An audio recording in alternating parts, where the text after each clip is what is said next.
Hey everybody, and welcome back to the Goodest cast. And on this episode, I have Jay Kubota out of Southern California, officially a part of Auto Factory Realiz. We talk about what happened to Auto Factory Realiz. Does it exist anymore? We talk about his journey, learning from the OGs in Southern California. We talk about his life working in the performance automotive industry. We talk about all kinds of stuff, trying to grind it out and be able to afford drifting, living on your own from a teenager. Jay's a great dude, an incredible driver, and I hope you guys enjoy this interview. Check it out. Fuel Lab, baby. They be making pumps. They be making some tough pumps.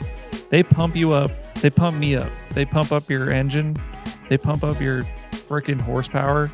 Dude, if you want to let them bald eagles soar, you want to let them just fucking every time you step on the gas, dude. Fuel Lab. You need to get that Fuel Lab flowing. The pump does not stop, dude. Just like Arnold Schwarzenegger when he was talking about pumping you up or whatever he said. I don't know. The pump. It feels fantastic. It's as satisfying to me as coming is. He was talking about Fuel Lab. Fuel Lab, baby. Code Goodest on their site for 15% off. Get yourself some freaking pumps.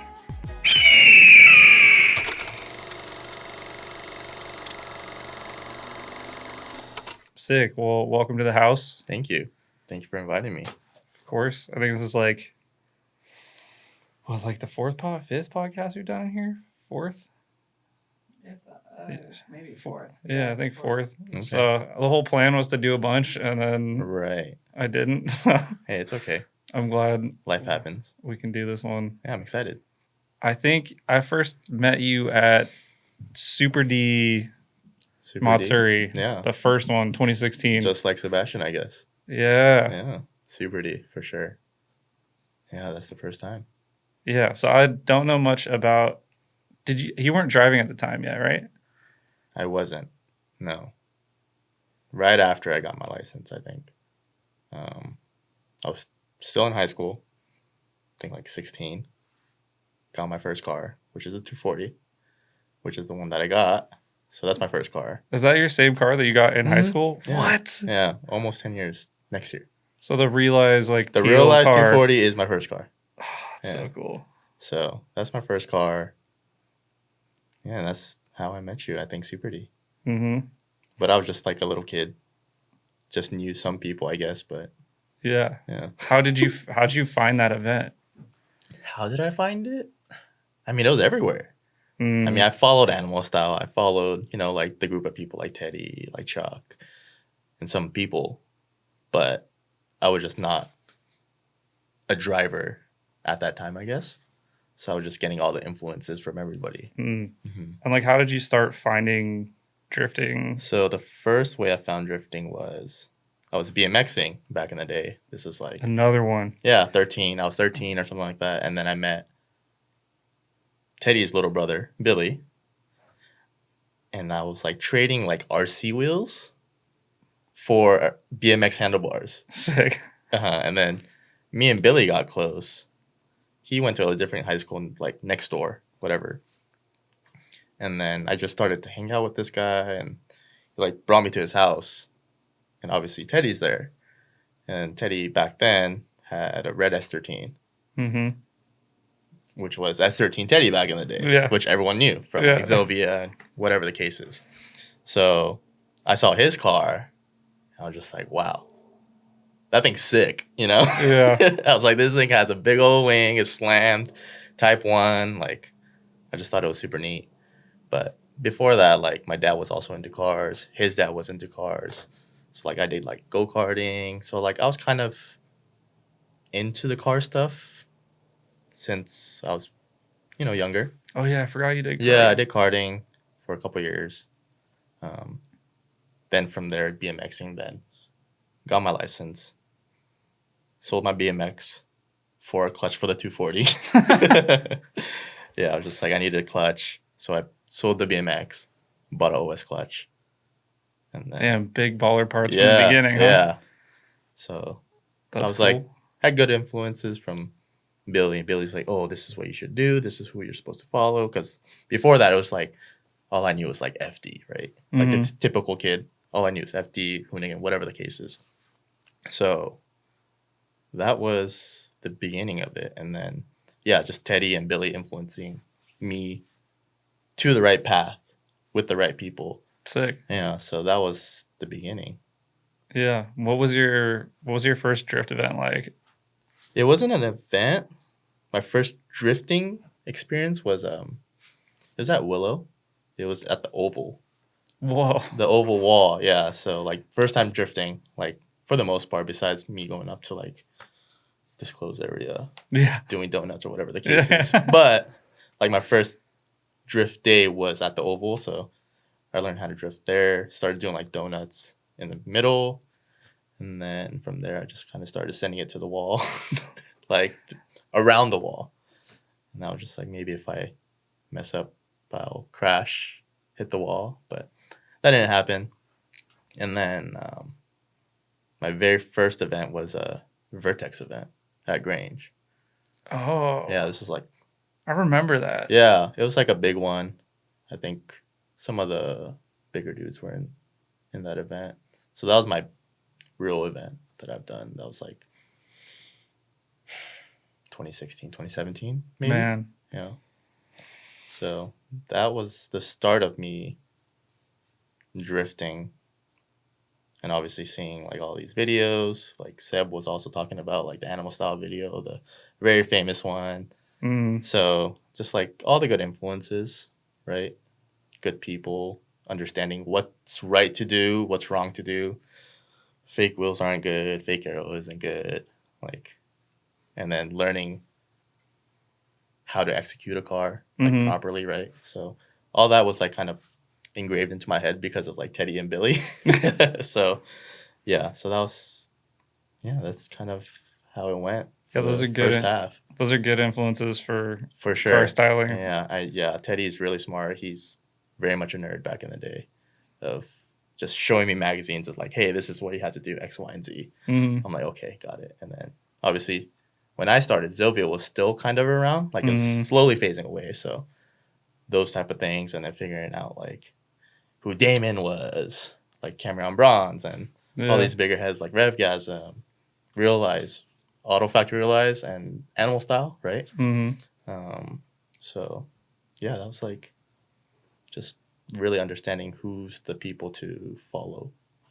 You know? What was the drifting scene like back then? Back then? Yeah. Like before my time, or like during the time I started? Like during the time coming up, like what was like the, I don't know, what was like going on? Like what was like, I don't know. Because like a lot of people, I feel like there was like two paths kind of like starting, and there was like, well, so like team drifting, and like what did you want to do when you got into drifting? When I got into drifting, I think I wanted to just do my own thing, right? Initially, that was my plan. Like I wanted to go silver, and I wanted to do all this, like sexy style silver. Like you don't see silver like 180 SXs. So I was like, that's probably different and neat. So that was my plan. But from what I've noticed, when I started, there was like a lot of like comp, like ASB drifting, and a lot of those type of crowds, especially like Jason being around. Like that was a lot of influence too. So I saw that, but then obviously I saw like team drifting with like Realize. I was like, oh, that's like super cool. That's super neat, you know? I was like, I think team drifting looks cooler and just more like passionate, obviously. You're not doing it for the intention of wanting to be pro or whatever the case is, which I didn't really care for. Yeah. Did you like hanging out with all of those guys? I remember when the Realize stuff like kind of really started to, like once the matching liveries came out, right? Were you, because you were hanging out with them, were you like thinking one day you wanted to be on Realize, or was it? I thought about it, but I was just like, maybe it won't happen, right? I was just like, oh, they're just good friends. So that was kind of like not really a reality, I feel. I was just like, it's just a group of friends. They're like all older. They've known each other for like decades. I'm just a kid, right? I'm like 15, 20 years younger than them. Like, so. You're like, no shot. Yeah, no shot. How did that all come to be? Like, did they surprise you? How did Realize come to be? Yeah. So Teddy just woke up one day and realized No, it wasn't even that actually. So what happened was there was like a private event that happened at Grange, and then I think we all drove or whatever the case was. But then I think Jason was texting Teddy, Chuck, and all them in a separate group chat saying like, "Yo, like, I think you should put Jay on the team. Like, he's a really good kid. Like, he's a good driver." Or at least back then, like, I was, like, learning to be better, I guess, right? No, you're a good driver. You can say Thanks. Yeah. But he's like, I think he's a good fit for your guys' team. Like, you guys should really consider him. And I think after that event, they were just like, okay, I think we're going to put Jay into the team. So then I just got invited to the team. So this was right before Gallery, too. Yeah. Like a year before Gallery. So I was just like, still white, car still ugly, whatever the case is. So then I was just like, okay, well, now I'm put into a team and final bout Gallery is happening. It's crunch time for 7-8 months that I had time for. Yeah. So. That's a gnarly, like... I don't know how I did it. I don't know how I afforded it, but it like happened somehow. Yeah. Credit cards and no, I didn't friends. have no credit cards. Oh. No credit cards back then. I think it was just like solely tips, like tips from like I used to work at a valet in the hotel, and I think just all tips. Yeah, you used to be a valet. I forgot about that. Yeah, so it's just all tip money. Just you're like, I'll take any shift. Yeah, no, literally, I was desperate. I was just like, I need to make this happen. Yeah. So just grinding away, just putting all my money towards the car, because like the car, I blew up the motor too. Actually, that event, the event that they invited me to, my head gasket popped. So I was just like, okay, well, I'm gonna do a full refresh on the car now. Took the engine, fully built it, did it myself. Damn. Zero knowledge whatsoever. I was just like, okay, well, I'm gonna do it. I can't afford like someone to build it for me. So I was just like, well, I just gotta do it. So I went to Jason's shop back in the day, and Richard kind of like watched over me and made sure I did it right. And then we watched the I forgot what video. It's like a SR video of building an SR. I forgot what video, like a Drift Bible video or something like that. What? That's sick. Yeah, so we were doing that, and I just watched the video. I was looking at the FSM, building it myself, and yeah, I mean, 6 years strong, 7 years strong. Damn. I mean, it works. Yeah. And then tuned by Danny. Yeah. Yeah, I think that has something to do with it for sure. Yeah, for sure. What was like? Because I remember the Realiz TV. I think I was the only one I watched. It was like the one where like everyone's cruising on the freeway, like in the car, and then they like see you when your car's all like completely done, reveal. Yeah. That was sick. Like, I was actually really happy for you. It was super cool. Like, it was such an experience. We were like trying to imitate, I think, like it was like a Drift Tengoku or like an Option Mag video. Like, we're basically just trying to replicate that video. There's this 8.6 following another like rotary 8.6, and it's just like flying past.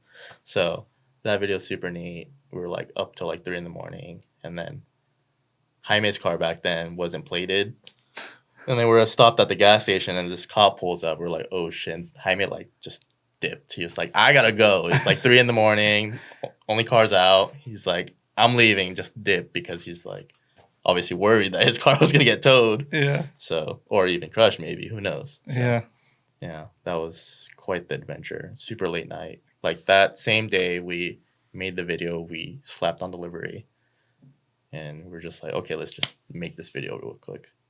Yeah. It was like 3 a.m. Yeah. The hustle. I mean, you know very well the hustle. Yeah. I mean, you've done liveries and paint jobs and getting ready for Final Bout how many times?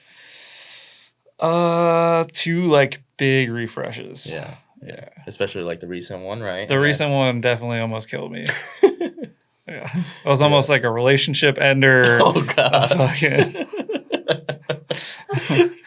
Don't look surprised. Hey man. It can't happen. Like financial ruin. Yeah. But like Final Bout ruins your bank account, dude. Yeah, they should call it like bankruptcy bout or final bankruptcy or seriously. Something. Yeah. Simba just has to like put us on layaway or something. Yeah. Hope you're watching this, Simba. Yeah. Make it cheaper. Just kidding. Yeah, make it cheaper. Make it a free trip for the winners of each special stage, so we don't have to pay a couple $1,000s for transport. Make it happen. Simba. Yeah, that's a good idea. Yeah. Yeah. Simba, figure it out. You too, Ilya. Yeah, Ilya. So what was it like driving Final Bout with like a team? Dude, it was amazing. Had you gone to like any of the other Final Never. Bouts? That was my first one. Like not even as a spectator? No, not even as a spectator. Like, I was still a kid. Yeah. I was like, I You're think parking maybe. Valet. Yeah, I was like 18. Okay, hold on. We gotta go back to the Valet Okay, thing. Did you okay. ever fuck around in people's cars? Since you could drift, like No, I didn't. I Okay, didn't. It was okay. pretty. I don't think I pretty would've cordial. okay. Yeah. You're a good man for that. Yeah, there's cool times. Like, there's obviously cool cars, but Yeah. like there was an E30 M3 that I did at like Long Beach, but like I can't. Yeah. Yeah, I didn't take that risk upon myself to get fired. Yeah. Yeah, some of these kids did, but I'm just like, Did anybody crash anything? there's one kid that crashed a big old truck. We told him like, yo, leave it outside. Like, it's not gonna fit in the parking structure. He put it upon himself to try to put this big old dually inside the parking structure and like just fucked up the side of the car. I'm just No like, way. dude, just gone after that. Actually, I crashed the car too. I crashed our company truck. This was like right before like COVID happened. I don't know what happened, but it's a common thing where like all of us Valley people are like backing up and we just hit the pillars.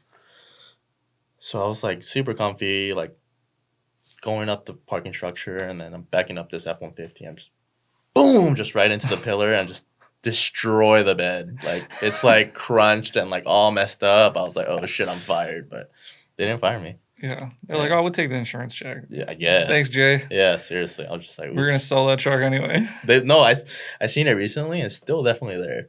With the same dent in it. No, they fixed it. They fixed it. They took care of it. Nice. Yeah, but whatever. All right. So back to Final Bout. Back to Final Bout. Driving with your team. Driving my team, yeah. It's an experience. Like, I wish everyone could do it. If you're financially able to, by all means do it. And it's such an experience. Like, just the aura. Like, you're in the middle of nowhere in Wisconsin, which is kind of uncomfy if you're Asian like me. Because, like, I went to Walmart. If you were just looking at you all funky, like, Yeah. you don't, stay there. I'm just like, Yeah. Did you go to the fair? no fair. No fair. Just, I heard that's a Just wild Walmart. ride. but, like, people are nice, though. Like, Yeah. the gas station lady, like, Oh, the like yeah, they just let the you Colt pump. gas station? I don't know, whichever one's on the corner. Like, Was it the right one with, next like- to Final Belt. Oh, It's yeah. like, I don't know what it was. POEX or whatever. Maybe.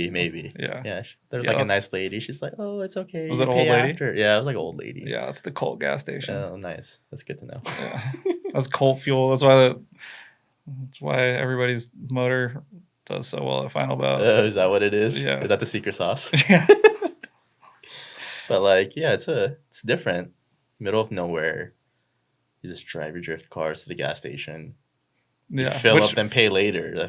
That's a weird experience. That is a weird experience, especially coming from like SoCal, LA. Right. Like, even Oregon though, they pump your fuel for you, but you still pay. Yeah. But like, They're like, give me your Wisconsin- card. And I'm like, Yeah.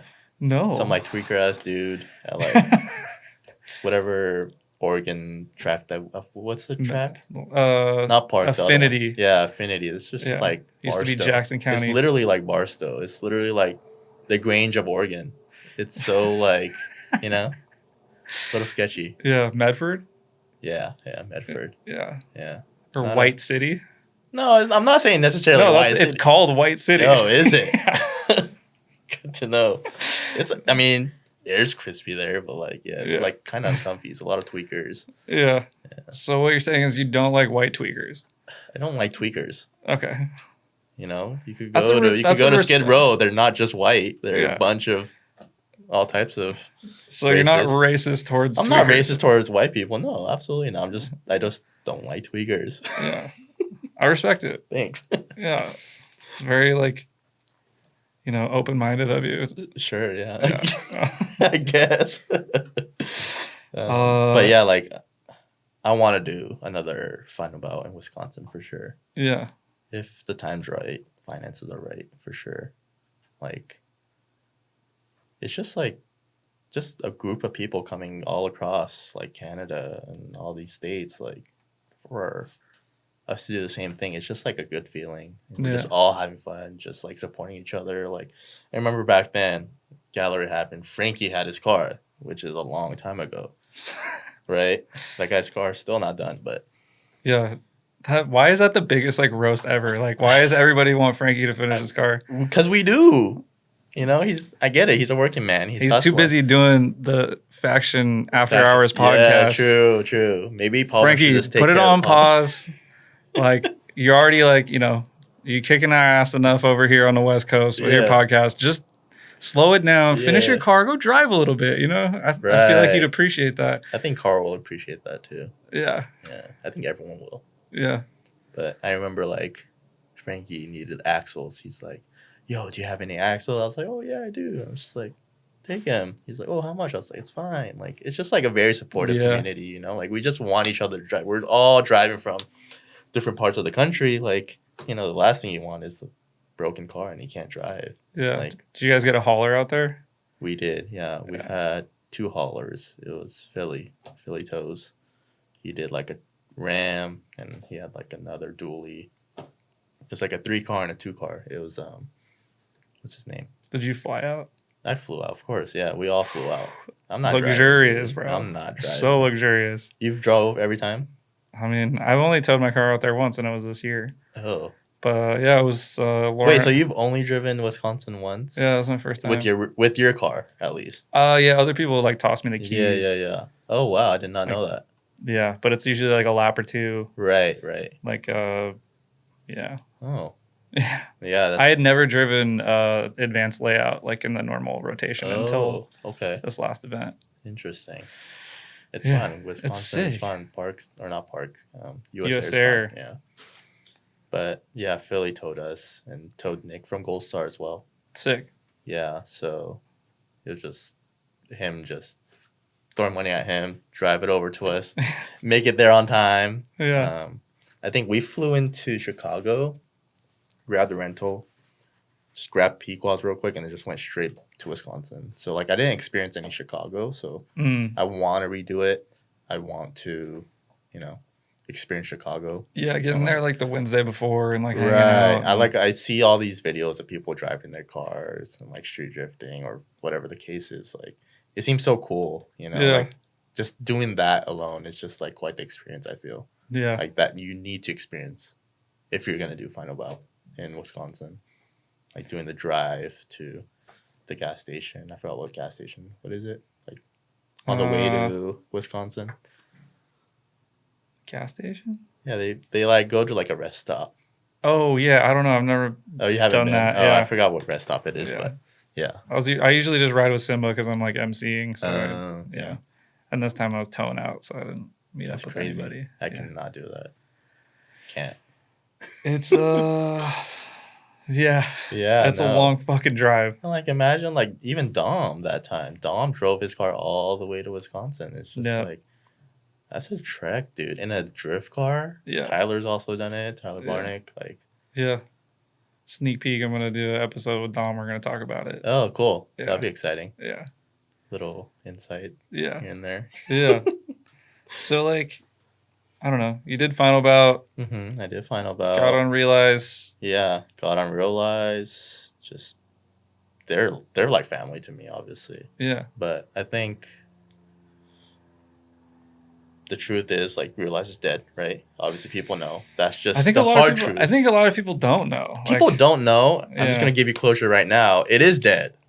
It's probably not coming back, unfortunately. So that's just how it is. I mean, life happens. I think what happened was obviously COVID. COVID killed it.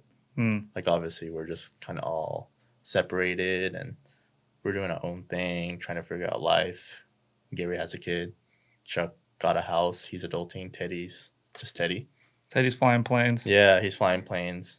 So we all kind of went our separate ways in life. And that's okay. Life happens. We're all adults, especially Gary and Chuck. They're all getting older, so it was a matter of time, I think.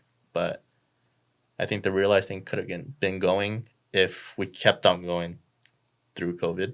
Yeah, just like maybe one TikTok away from just popping off, right? Who knows? So, yeah. Are you like Are you like a little disappointed that you like got on a team and then the team Yeah, kind of? I'm a little bit disappointed for sure. Yeah. I mean, it is like kind of like a iconic West Coast team. right. It very much was. Like the cars are very recognizable. Right. Yeah, like yesterday I went to FD just to hang out, and my buddy Mo, he's like, "Oh, this is my nephew." And then he was telling his nephew, like, "Oh, like that wallpaper you have?" He's like, "This is that guy." Like, I'm just like, "Wait, what? What do you mean by wallpaper?" Like on his computer? Yeah, his he's phone? like, "Yeah, like your car's on my wallpaper." I was like, "What? No way." I was like, "That's really nice, dude." He's like, "Yeah, dude, I looked up like S13s and like autofact Realiz came up, and he's like, I liked your car." So he's like, I put it on my wallpaper. I was like, dang. What? Almost made me cry. How good does that feel though? It's like, it's kind of crazy because like I told him, I was just like, we're just any other people. Like, it's nothing special. It's just, cars. But I think our cars kind of also show another part of us. It's like an extension of us, right? So Yeah, it's a good feeling for sure. Yeah, it's our form in a way. Right. It very much is in our art form. And having people appreciate the like time and effort and right, time, effort, and money that we put into it. It's just like, and how you imagine it. Like, I think like Josh, like Quita Josh, Revgasm, like he really thinks a lot before he initiates all his creations that he does. And yeah, it's always so iconic every time too. Yeah, Yeah, I agree. So it very much is an art form. Yeah. Would you consider him one of your inspirations as For far as sure. like Very car much. styling? Yeah, very much so. Like, obviously, like I saw a sexy style car. I didn't really imagine it to where I wanted to replicate that, right? But I thought sexy style was cool. It wasn't done too many times. I love it. Right. So I just wanted to do that and do Minervas. I was like, yeah, it looks cool. Yeah, and then obviously have like fully filled overs, so it doesn't look like it's a natural wide body, so it looks very subtle with the busyness of the livery. Yeah. So I like that. And then people would even ask me like, "Oh, is it wide body?" I'm just like, "Yeah, it is." So, yeah. Yeah, those little details go a long way. Attention to detail is big in drifting, I think. Yeah. I think some people either get it or they don't. Like, all the little attention to detail really matters and really brings in the car together. Yeah. That's not just like, what are the cheapest fenders I can find because I want my car to be wide. It's like, are these going to go with you can't what just I have slap in my something. head? Yeah, you really can't just slap something together and just hope it works. Like, there's an art form behind it. There's a formula, I think. I think so too. And I think not everybody has the ability to like imagine what something's going to look like and be able to like accurately put it together in their head beforehand. And I think that's like kind of a skill. It very much is, for sure. Like, I'm kind of going through that now. Like, my car's all busted up. Every single panel's broken. So I'm just kind of trying to create this formula. What happened? 2 Russian guys happened. It was disclosed area and part of Mexico, and we started street drifting, and I fucked around and found out real hard, and my car's definitely messed up. It could have been worse for sure, but yeah, I definitely hit a wall, and not a wall, actually a hill. I hit a hill, and I think you're familiar with that area, right? Yeah. So that spot's pretty sketchy, or can be. It's so dark, dude. I can't see. Like, those Russians are like genetically modified or something. Like, they could see night for street drifting. Yeah, they could see like night drifting or something, So like, I couldn't see. I was just like, oh, there comes a hill, and just smack. Man. Yeah, and then I crushed my intercooler piping. And he had some like tape, so I like taped my intercooler to my intercooler piping, and then just limped it all the way home for like an hour and a half. But I drove it home. Yeah, better than not being able to drive it home. So yeah, I learned the hard lesson on that one. Probably won't do it again. Yeah, I really don't care for street drifting, to tell you the truth. Like, I'm pretty solid on taking it on track, learning on track, destroying it on track. Yeah, I think it's safer. Yeah, I like the safe factor of it. So yeah, I was just like, oh, maybe I should try it. And then I tried it, and then I found out, and I messed it up. I was just like, okay, maybe I won't do that again. At least at night, Yeah. You really can't see. Yeah. What's so what are your plans? Like, so if Realiz is dead, are you gonna bring back the teal and No, I'm not going to. Yeah, I'm not. I mean, it's time. Chuck and Gary aren't. Yeah, their right? cars are yellow now, Their right? cars are yellow, two different colored yellows. So you're not going yellow. They asked me if I wanted to, or at least Gary asked me. Yeah. He's like, "Do you want to go yellow?" I was like, "No." Yeah. I'm not a big fan of yellow. Mm-hmm. At least for my car. Some people could do it, right? And it looks good, but for me, not my favorite color, I would say. So I just want to do a full refresh. I have some aero. Just got to see Take your time with the it. damage, yeah. Yeah. And drifting's expensive. Like the last thing I want to do is throw more money at it. Like, dude, it gets so expensive. Like aero plus paint. Like if I want to do livery, like yeah, it becomes very much. Especially if you like want to do it right. Right, Yeah. and obviously, like I go based off of like do it right or don't do it at all. Like buy once, cry once. Yeah. Yeah. So it's always just putting 120% all the attention and detail that you want to put into it, and then I think it's more enjoyable that way. I think so too. Mm-hmm. Like your car looks great right now. Thank you.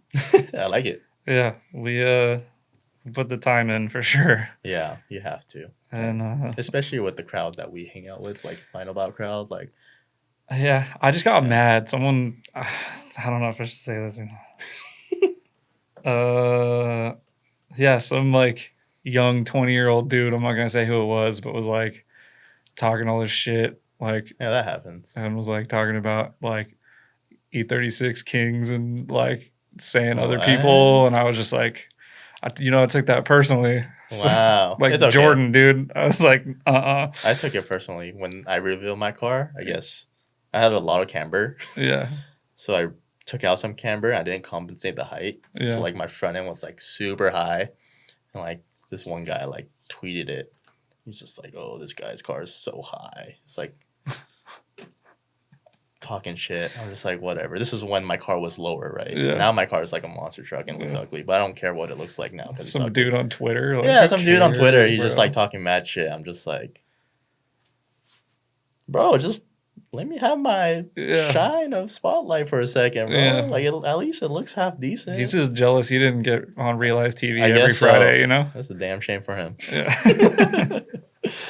Yeah, but yeah, Realiz TV is sick, man. Like, yeah, that was like a thing for a minute. It was very much a thing. Like, people would tell us, like, hey, like, this is our time to where it's our family time. Like, we would watch you guys' TV with the kids and just enjoy it and laugh about it. And I was just like, it's such a nice feeling knowing that it's not just like car people, but like the families too. Like, it's the family time for them. And it's just like felt so good. So, like, that made me want to keep on going, right? Yeah. But obviously, certain circumstances. It's a lot of work.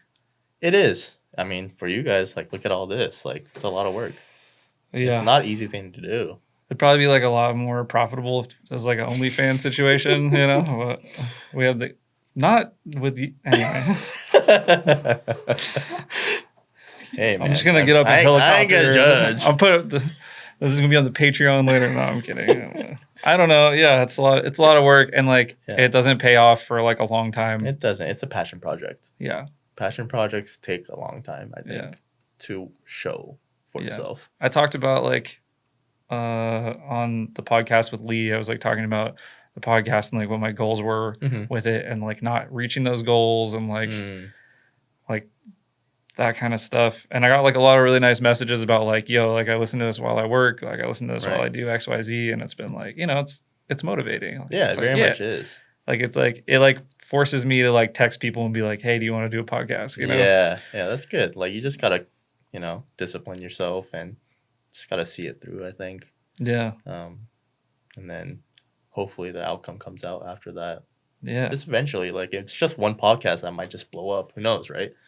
So it's definitely this one. Yeah, I hope so. That'd be cool. Yeah. But I'm like, oh my God, dude. Jay, I saw you on YouTube. Yeah, it's so funny. So I was like, you know how Chuck started a podcast too? Yeah. I was looking at his views. He's like down the street, dude. He is down the street. You getting all my guys? No, I'm kidding. I know. Yeah. Anyway. Yeah. So I saw like I've been seeing the clips. Yeah. So I've been seeing all the feeds. The one with the most views is Teddy's with like 1,000 views. I'm just like, makes sense because pretty good though. People want closure though. Yeah, people want to know. People are very interested. Yeah. So this is the closure. You got to watch this podcast here to get your closure of what happened to Realiz TV. Yeah. But I feel like you're also aware of how team stuff works. Oh, dude. It's not hard. Easy. It's not. Yeah, it's not easy. It's different opinions on how to do stuff. Mm-hmm. Luckily, like, yeah, I don't know. It's very much like a hard thing to communicate and understand, and finances on each person from the teammate, and like if they're able to do it, like everyone kind of needs to be in like a similar place, and it's really hard to like keep that going for a long time, because some people like trying to do it. So it's like, yeah, you gotta have like a big enough team where if a couple people got to take a break for a year or two, like you're still moving. Like at least like for animal styles, that's the case, right? It seems like there's enough of you guys to just disappear for a minute, just do life, concentrate on life, and then keep on going. But I mean, that's fine. Yeah. Have a couple, 2 people can carry the torch for a little bit, and then these 3 people, and then 4, and then 10. Right. There's not 10, but like Kato started coming back. So that's exciting. Yeah. Right? That's super exciting. Yeah. He was just a ghost for a minute, and now he's back. That's great. Good for him. Yeah. Doing his little D factor. Yeah, dude, teaching people how to drift. That's like the coolest thing ever. Yeah, super cool. Like, I kind of want to do it. Right. Yeah, I think like Ryan, a lot of people should. Yeah, like I would sign up for Ryan's. Like, because he's like, I could learn so much from him. For sure. Anybody could. Like, and if you haven't like looked into it, like Ryan Cotto is doing like driver training.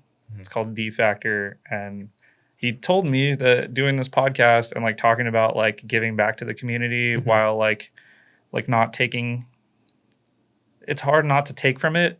Right. Without giving back kind of thing. And he's like, okay, well, this is like something I can give back and like, make it doable for myself. Cause like we're getting into the era of drifting where like you gotta have side hustles and just to like keep this thing going. Tell me about it. You have your side hustle. This is a side hustle.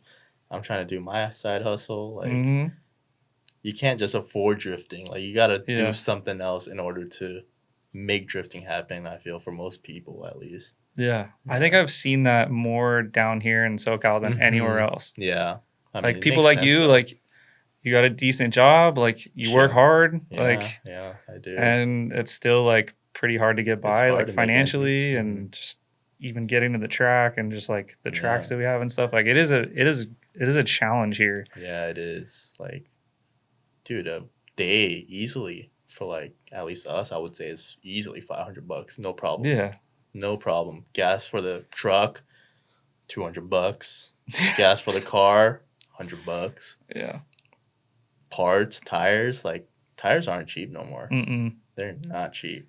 So yeah, I remember when I used to get like a pair of Federals for like $100. Yeah, a pair for $100. Now you can't even get one for $100. Yeah. It's ridiculous. Like, I'm just like, back in my day, these kids have no idea. Even then, though, like I'm still inflation. It is inflation. We're about to get political. It is inflation, unfortunately, but that's just how it goes. That's life, right? And also, like the driving level goes up, and like the things that you need to do, like to the car, like goes up, and it's just like you gotta like. It's a slippery slope. The cars are getting older and shittier, more fragile. Yeah. It's a weird. That's just the truth.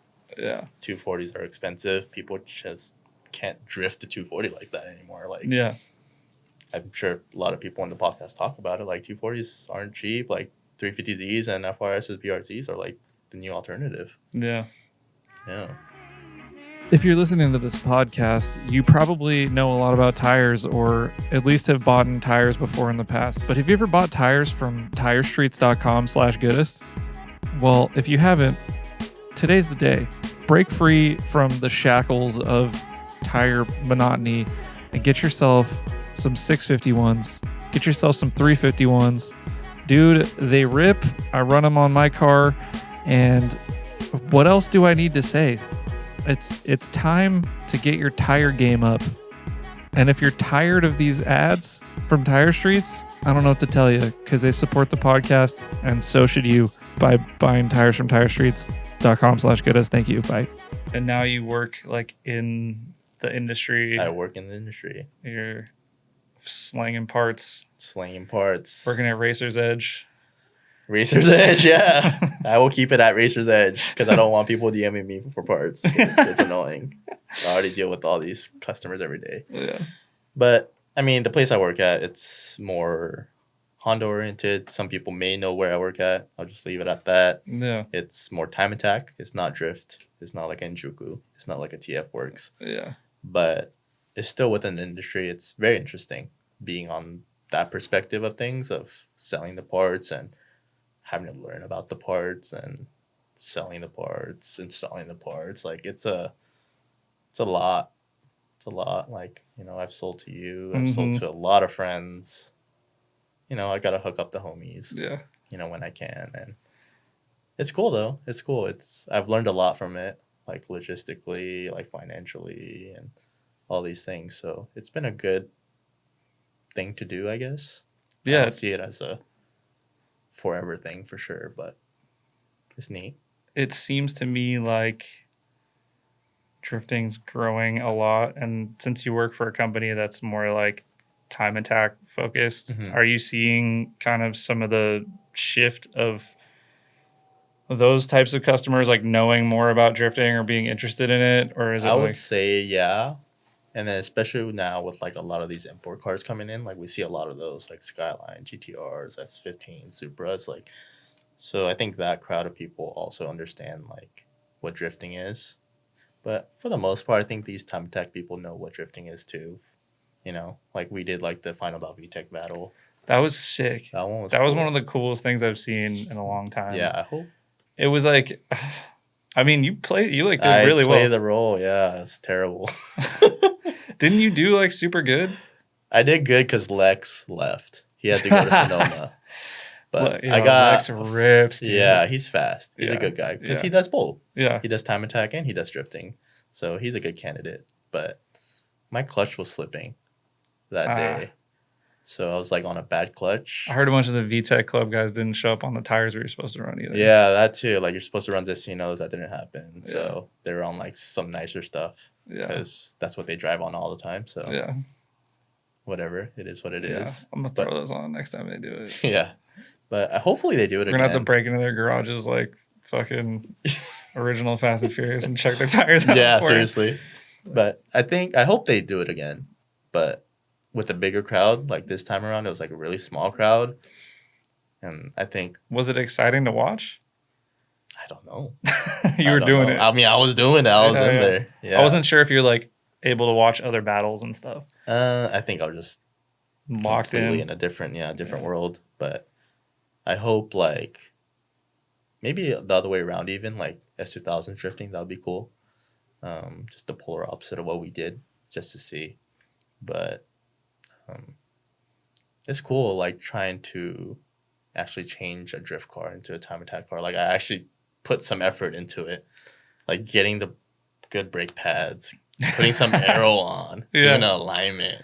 Yeah, I remember seeing your car. It had like a GT wing and like all kinds of like canards on it and stuff. And I was like, it looks sick. It did, but. And didn't you go do like a grip day before to practice? I literally practiced for that event. Like I was serious about it. I was like, I'm not gonna let my drift community down. I respect it. Yeah, but it's cool. Time attacking is cool. Not in a drift car. I would say in a proper time attack car. Yeah. Yeah. Why not in a drift car? Just doesn't work. It doesn't. Our cars aren't set up for that. It's just the brakes, the alignment, the camber, the squat that our car does. Like it's Ackerman and the knuckle. Yes, the knuckle too. Like they were like, "Oh, you're not gonna change the stock." No, I'm just like, I'm not gonna do all that. I'm just gonna make it work with what I got. But I did change a welded to a Tomei 1.5 way just for that event. Wow. Yeah, like I got a Tomei 1.5 and slapped it in right before the final bout event. And I was fully invested into that event. Yeah. Yeah. So is it two-way? Is it two-way bad for time attack? I don't know. I guess 1.5 is probably more ideal. Mm. But then I asked Jason. I was like, hey, like, what should I get, a 1.5 or two-way? Just for, like, obviously for drifting. And he just said 1.5. I know rule of thumb is normally two-way from what I've noticed, right? Like, Naoki and all them run two ways. But Jason said 1.5. I was like, okay, I'm just going to listen to Uncle Jason and do what he says. So, I mean, it feels fine. You're talking about Jason Kim. Jason Kim, yes. Yeah. Uncle Jason, Rebel Auto. Yeah. Yeah. So, it feels fine. The OG. The OG of SoCal. Like, Yeah. that guy is everyone's Lord and Savior. Yeah, when my car got hit, he helped me cut up my coilovers. Oh, yeah. That Helped was me there get for on the that. trailer, yeah. Yeah, that was terrible. That was so unfortunate for you. Yeah, it sucked. Yeah. It happens. Do you notice any difference on the car? I replaced pretty much everything. Oh, really? Yeah. Oh, man. Like, Did you pull out like the strut tower, or was that fine? those strut towers are moved. I didn't really pull them out. They're both moved over a little. It's like, Oh, God. I just adjusted on the camber plates. But you don't feel it though. Like if you're drifting, you don't really feel it. For the first like 3 or 4 events I did, because I just didn't replace I had to replace every suspension component on the front of the car. Like I remember you had a whole ordeal with that, right? Yeah, Like you posted about it. Subframe, steering rack, every arm, both knuckles, both coilovers, like tie rods. What a shit show. Like literally every piece of the front suspension. So bad for you. That was I was going piece by piece. Yeah, that was like one of your first SoCal like hangout events, right? It was my first one. Yeah, I was like, "Hey guys, first day at school. I hope they like me. I'm here to make some friends." And then just like, yeah, that's how it goes. Yeah, you know, it is a part of drifting. I have been getting hit a lot down here though. Really? Yeah. Oh God. I don't know. Who else?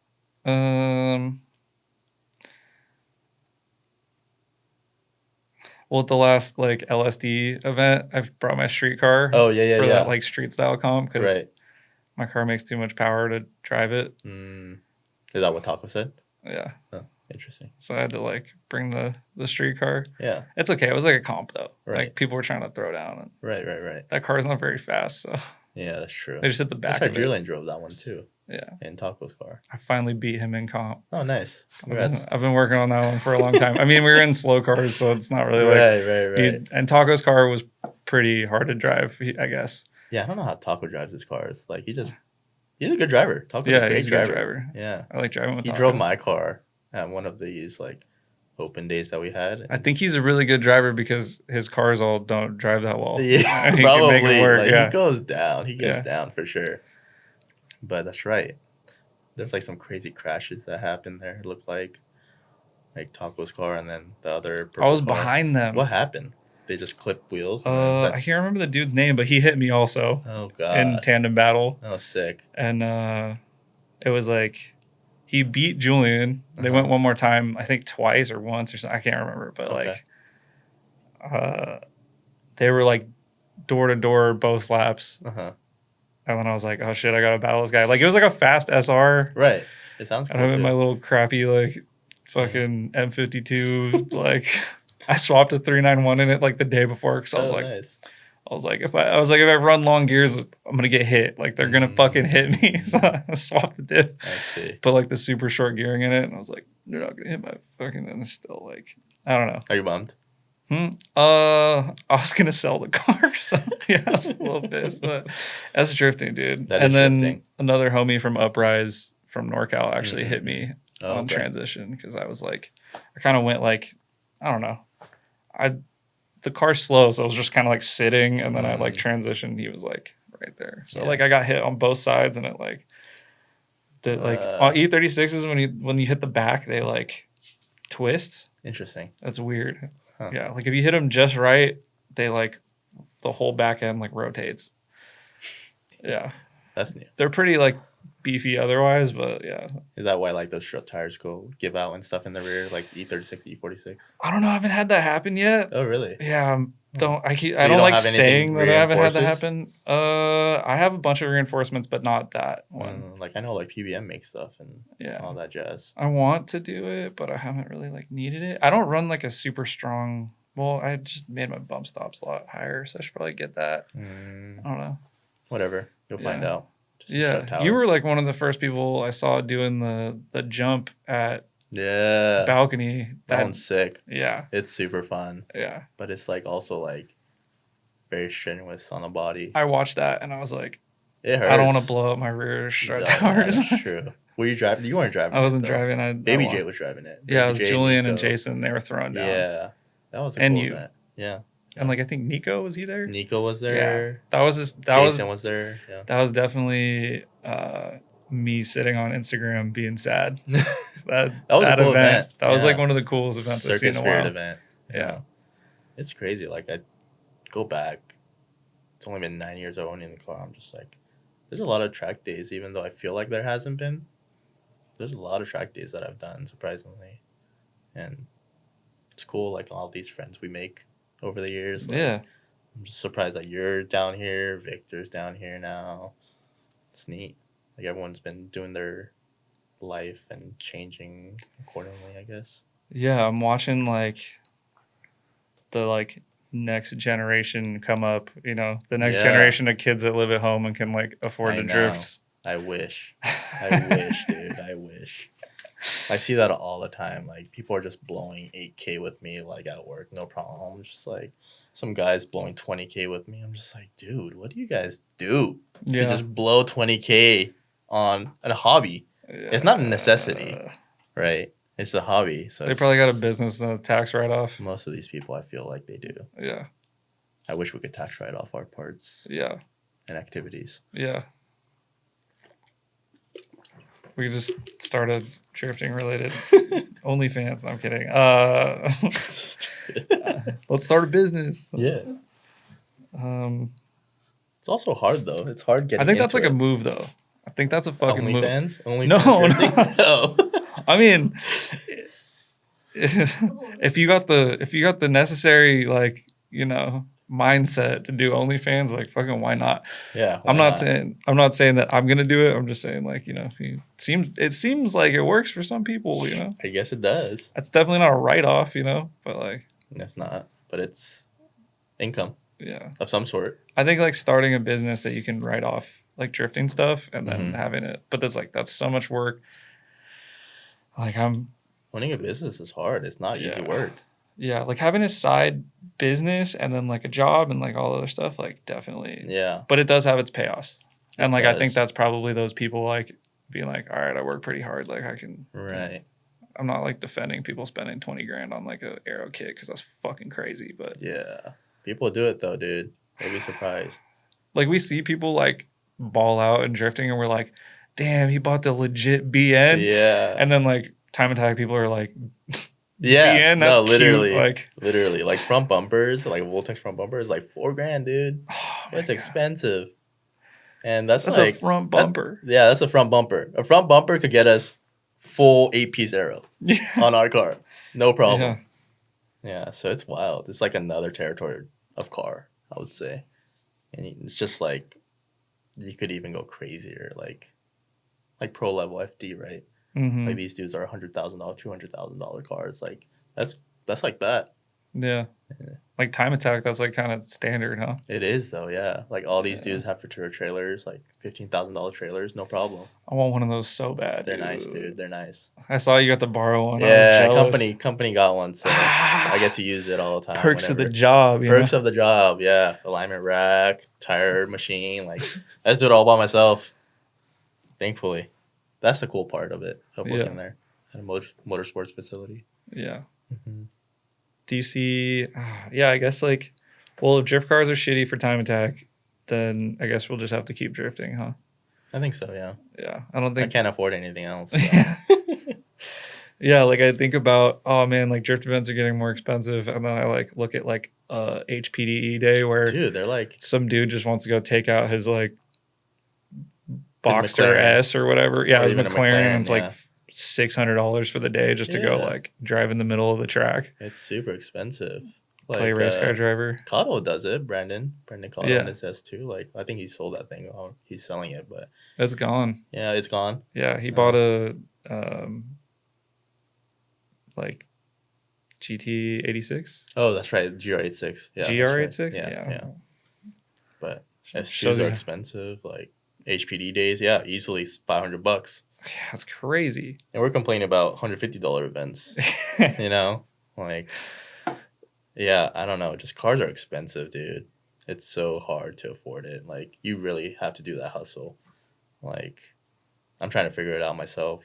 Like, I'm like doing these little taillight, like, I LEDs. saw those. Those are sick. Yeah, I'm like learning how to do all these random things. Like I'm learning CAD and trying to do like another passion project that I'm gonna keep disclosed, I guess, for now. But Yeah. it's cool. It's a cool piece. It's gonna be universal for like a lot of cars. So Sick. hopefully people use it. Very soon I'll probably post that. But yeah, side hustles. It's It's like necessary. the only way. I It's feel that like or have a business, like a full on business by Yeah. yourself. I feel like especially like in California, it's really tough. In California, it is tough. Like, I wonder what it's like in like other states. I think it's It looks more easy, man. Like they have like they have Yeah. seasons, they have winters, they like get to like put their car down. Like yeah. SoCal, NorCal, California in general is just like drifting all day. You know? Like, Yeah. only Our time off you season don't- is like summer. Yeah, it's summer. Yeah. Even then, people still have events and people still drive it. It's like burning hot, 120 degrees at Grange. It's like disgusting, but Yeah. we still do it. Yeah. Yeah. That's the worst. Yeah. I'd rather die. I just figured out that for the last, like, I don't know, the entire time I've had my car, 10 years, I've had like a big opening in the trans tunnel. Oh, nice. And like, All the heat just coming in. I had no idea until like we were just driving the car around in Chicago for like the final bout cruise. Yeah. And we're like, wow, Laura's like, it's really hot in here. And I like, put my hand on, I was like, oh. So I made a little plate. And then like the next like 3 times I drove my car, I was like, Perfectly normal. it's so nice in here. Yeah, Like, I my should have car done gets that hot. 10 years ago. Yeah, that's Yeah, crazy. You've so- only had your car for 10 years too, huh? Yeah, I bought it in the M3 I bought in 2015. Okay. So, like, same year almost as 10. me. Yeah, same year Yeah. as me. But you've also been into drifting for much longer. Yeah. I had an S13. Mhm. Dude, I was watching clips on my GoPro Mhm. or of my like first or second drift event. Oh, I wow. found it. I thought I was so much better than I was when I started, dude. I fucking sucked. I couldn't even like I couldn't drift. Like I mean, we I got was like clutch kick to spin out, like Yeah. trying to transition spin out. Like Right. I mean, I didn't have like knuckles or anything, and I was like KA and No, yeah. Knuckles on ice chassis help for sure. yeah, figuring that out. It's But like, fine. KA still, works, dude, though. I thought I was so much. I was like, oh yeah, I was like linking the track like my first or second event. Nope. Yeah. Like it's you stick with it. Like, Yeah. but yeah, Like- that was like 2009. So I thought Wow. I'd been drifting like 10 years, and then based on a GoPro date, I was like, I've been drifting for 15 years. I should be better. We all learn at different levels and different time frames, I guess. yeah. I mean, now that you're in animal style, I feel like your driving's crazy, right? I mean, I don't know. I think we're all just like chasing the next guy. Like, Mm. be like, oh shit, like Aaron's hella good. Aaron Oh, is good. Fuck. And then like Aaron's Jason's very hella good. Fuck. And then Yeah. everybody on the team, you're like, Motivates each other though yeah. to get better for sure. That's sick. Yeah. Yeah. Like Jason just taught me something at like ABS. He's like, Oh, oh, really? you need to hold your snap off for like a half second and the car will like rotate even faster. I was like, Interesting. he's like, you gotta like, load up, like set up the flick Right. and then like just like hold a little bit longer and like, Then flick after. yeah. And he's like, your car will rotate better and like you'll be on a better line. And I like tried it. It worked. It works. Yeah. Oh, nice. It's like crazy to have, people who are really fucking good be able to tell you what to change. Yeah, it's good. It's good. Like I think in the beginning when I started drifting, Taka Owen was like taught me some experience. He's like the drifting skill like legend of SoCal. Like I feel like everybody who got good at drifting and like really stuck with it, like Taka had some kind of Some say impact. For sure. Oh yeah, Here, 100%. like- Like he's so nice. Like he gives you pointers. He tells you like what you should do. Like with tires. Like if your tires are like too much, like it has too much oversteer. Like he'll give you like a pointer. Like yo, like get some high tread wear tires or whatever. Like he has his pointers and dude's been in it for decades, right? So Yeah. he knows very well what's happening. Yeah. I haven't Taka's good seen him people. around much.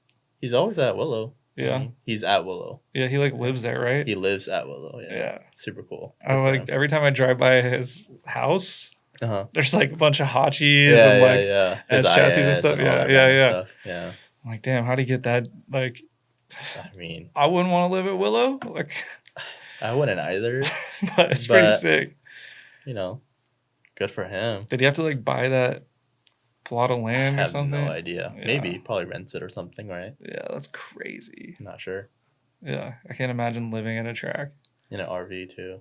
Yeah, he's a fucking. Just die hard. He's in it. Dude. Yeah, just die hard. Like some people are like that though. Yeah. Like some people live in their shops. Like Jaime at one point was living at his shop. Just die hard car guy.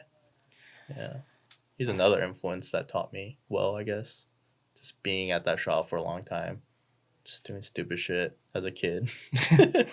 Jaime like taking me around. Like I was like 15, like driving me around. He's like 30-year-old dude with like a 15-year-old all random and shit. Like, you know, like looking super sus. yeah, dude. super sus, you know. But yeah, Jaime's Like, it's my taught me a cousin. lot. You know? Jaime's taught me a lot. Like before the cars, like I didn't know how to wrench. Like I didn't know how to do anything. But Jaime definitely taught me. I think like slowly making friends who can actually like teach you stuff as you're coming up is like the fucking only way that you could do it long term. Yeah. Like if you gotta like pay people or like figure it out and you're not like well set up, like you can't do it. It's over. Yeah. You just really have to learn how to do it. Yeah. And like nowadays, like Google's so readily available. Like you could just Google it and it comes up like it's an answer. But like I feel like people don't do that. People just want it served on a silver platter and like, oh, what's the answer to this? Like, dude, just go do some Google research real quick. Yeah. They don't have forums though anymore. You don't need a forum. You have Facebook, YouTube. Yeah. Like Nico Club and Zovia still open. Yeah. It's just people don't post on it. Like all the info from 2005 is still there. Dude, I pulled up a fucking Zilvia article on how to do something on an S chassis for somebody like I don't know, like 2 months ago. Yeah. And I was like, dude, the sacred texts are still there. Like, yeah, they're still there. Yeah, it's crazy. Forums are weird. Like it's just outdated. Yeah. Outdated stuff now. Yeah. But there's no kids like making forum accounts, you know? They're just like yeah, there's definitely not. They're just like asking ChatGPT and it'll like go on a forum and that's true. Find it. Hey ChatGPT, like, how do you turn off how do you wire in an ECCS relay so that my Power FC doesn't not save the tune or whatever? I don't even know and that it pulls part. up the DJ Pimpflex article and reads it to you. Dang, that's crazy. Old school. Yeah. Super old school. Yeah, shout out DJ Pimpflex on Zilvia. Yeah. Or the ECCS relay. That's what I looked up the other day. Really? Yeah. So random. Yeah. I happen to be friends with DJ Pimpflex now. Who is that? His name's Matt Madrigali. He's like a NorCal guy. Okay. Yeah. But we roast him all the time for his Zilvia name. Yeah. Because he's my name's he's not a DJ or a pimp. Oh. Yeah. My name's also equally random. I feel Horchata Whore. Like, how did that come to be? How did Horchata Whore come to be? Yeah. My buddy from high school, his name's Georgie. He's into like pre-runners and stuff. His ex, or his girlfriend at the time, was just like, "You're such a Horchata Whore, Jay." I'm just like, that's a nice name. Like that's so different, you know. And then from there, I just like changed my Instagram name to Horchata Whore. It's kind of stuck with me, and I was making like Horchata Whore posts, like daily dose posts. And are you still a Horchata Whore? Not so much now, but you're retired. Yeah, you know, you get tired of it a little bit. Yeah. Sick of the cinnamon, or the cinnamon and the milk. It gets a little repetitive, but there was a time for sure, like every day, I was drinking it for sure. Damn. At least every weekend for sure. Yeah. Held down. It was like it was a movement. It's just like Chuck's 3-minute spray can movement, like same thing. I remember that one. Yeah. People do it. Yeah. Hopefully people bring up the Horchata Whore daily dose again. Yeah. That'd be cool. What was I remember watching the fucking John, like, how not to do an oil change video, and I was like, terrible. We've all done it though. Yeah. I've done it myself. Yeah. That's pretty much how I do an oil change every time. I watched it and I was like, I just feel attacked. This isn't funny. Yeah, no, it's literally the hard truth. I just spill oil everywhere. Yeah. I remember I was at the shop. Did a clean oil change. Perfectly. No drips, nowhere. And then I brought the jack. I started jacking it up. I dropped it. I forgot that the pan was still down there. I just like made the biggest fucking mess on the driveway. It was terrible. Ah. Oh, so you lowered the car onto the Yeah, pan? onto the pan. Yeah, I like totally forgot that was down there. Dude, a no spill oil change is like, It's impossible. yeah. Yeah. I've been capable. Yeah, I bought one of those things that just like sucks the oil out of the car. Oh, that's cool. Yeah, Like the European, like Benzes and stuff do that. Yeah. It works nice. Yeah, Das suck very good. Yeah. I don't know. Yeah. Very good. Yeah, very good suck. Where do we go from there? I have no idea. I don't know. Where do we go? Fucking German oil change jokes. Yeah. Yeah, I wouldn't get a European car myself, I would say. Do you? I can't. No, you can't. Yeah. I cannot. Yeah, you're going to get hated on, dude. No, not even that. I just can't see myself doing it. Seems so finicky and particular. Like, dude, these Porsches, like new Porsche, they're so particular. Yeah. Like, you got to have the exact amount of oil. Mm-hmm. Or else you got to drain it. Yeah, and then refill. Like, it's super Yeah, I heard finicky. there's like some sensor that's like, it's like an oil level sensor. And if it's like, like an eighth of a fucking centimeter. Yeah. Supra, same thing. Like, there's no dipstick. Yeah. It's weird. Like, I can't do Euro cars, I think. Yeah, especially new ones. Yeah, especially new ones. Yeah. Not if I could afford the maintenance, I'm sure. Yeah. It makes me feel poor. Yeah, same. Trust me. I see it every day at work. Like, you're like, oh, Singer, cool. Yeah, when I went to go stop by, there was like a Singer Porsche, which are like, I was like, oh, these are like 500,000. You're like, no, like 3.5 million. Yeah, 3.5. Like, what? No problem. They start at 500,000. Yeah. But people don't pay 500,000. They do $1 million and up. No problem. That's just an accessory for people. Like, these are millionaire, billionaires. Like, they just want to say they got a Singer. Like, it's crazy. Like, these guys are absolutely rich. Yeah. Whole nother level of people. Yeah. Yeah. So we're going to start the OnlyFans, I guess? I don't know. What business do you start? Like, how do we do this? How do we, like, not be peasants? Or is it even worth it? I think it depends on the type of person you are. Like, if you're willing to hustle and just see it through, and you want to see an outcome in your life, like, I'm sure, like, being an entrepreneur definitely helps. Like, from what I've seen, most people that are obviously well off is entrepreneurs. So it's just a matter of time of when you make it, how you make it. Sometimes it's a niche market. Like, I know one of the billionaires that we talk to at work, he's the creator of Honey, the discount app. Damn. That made him a billionaire. Yeah. It's just one niche little thing, I'm sure, that stands out from everybody else. Yeah, someone just made a fucking Chrome extension. Now they're buying literally Singer Porsches. Yeah. Yeah. It's wild, dude. Like, do you think they're happy? Is he happy? I feel like he's probably happy. I'm sure he's happy. Yeah. He gets to buy whatever he wants. Like, I've heard story of what else he's gonna buy. I don't know if I should disclose it, but like, probably not. Yeah, like this guy is like pretty wild. Like, he's hardcore billionaire. Yeah. Yeah. But are there softcore billionaires? Probably not. But like, being there obviously shows me like, oh, what type of things people do in order to be able to afford this hobby. Yeah. Like, what have you learned? I've learned. It's just everyone so far is an entrepreneur. Yeah. 100%. Like, I think that's just the move. Just not working under somebody. Like, and I think it's more exciting being your own boss, right? Like, Seb's doing a good job, I feel like, at Era.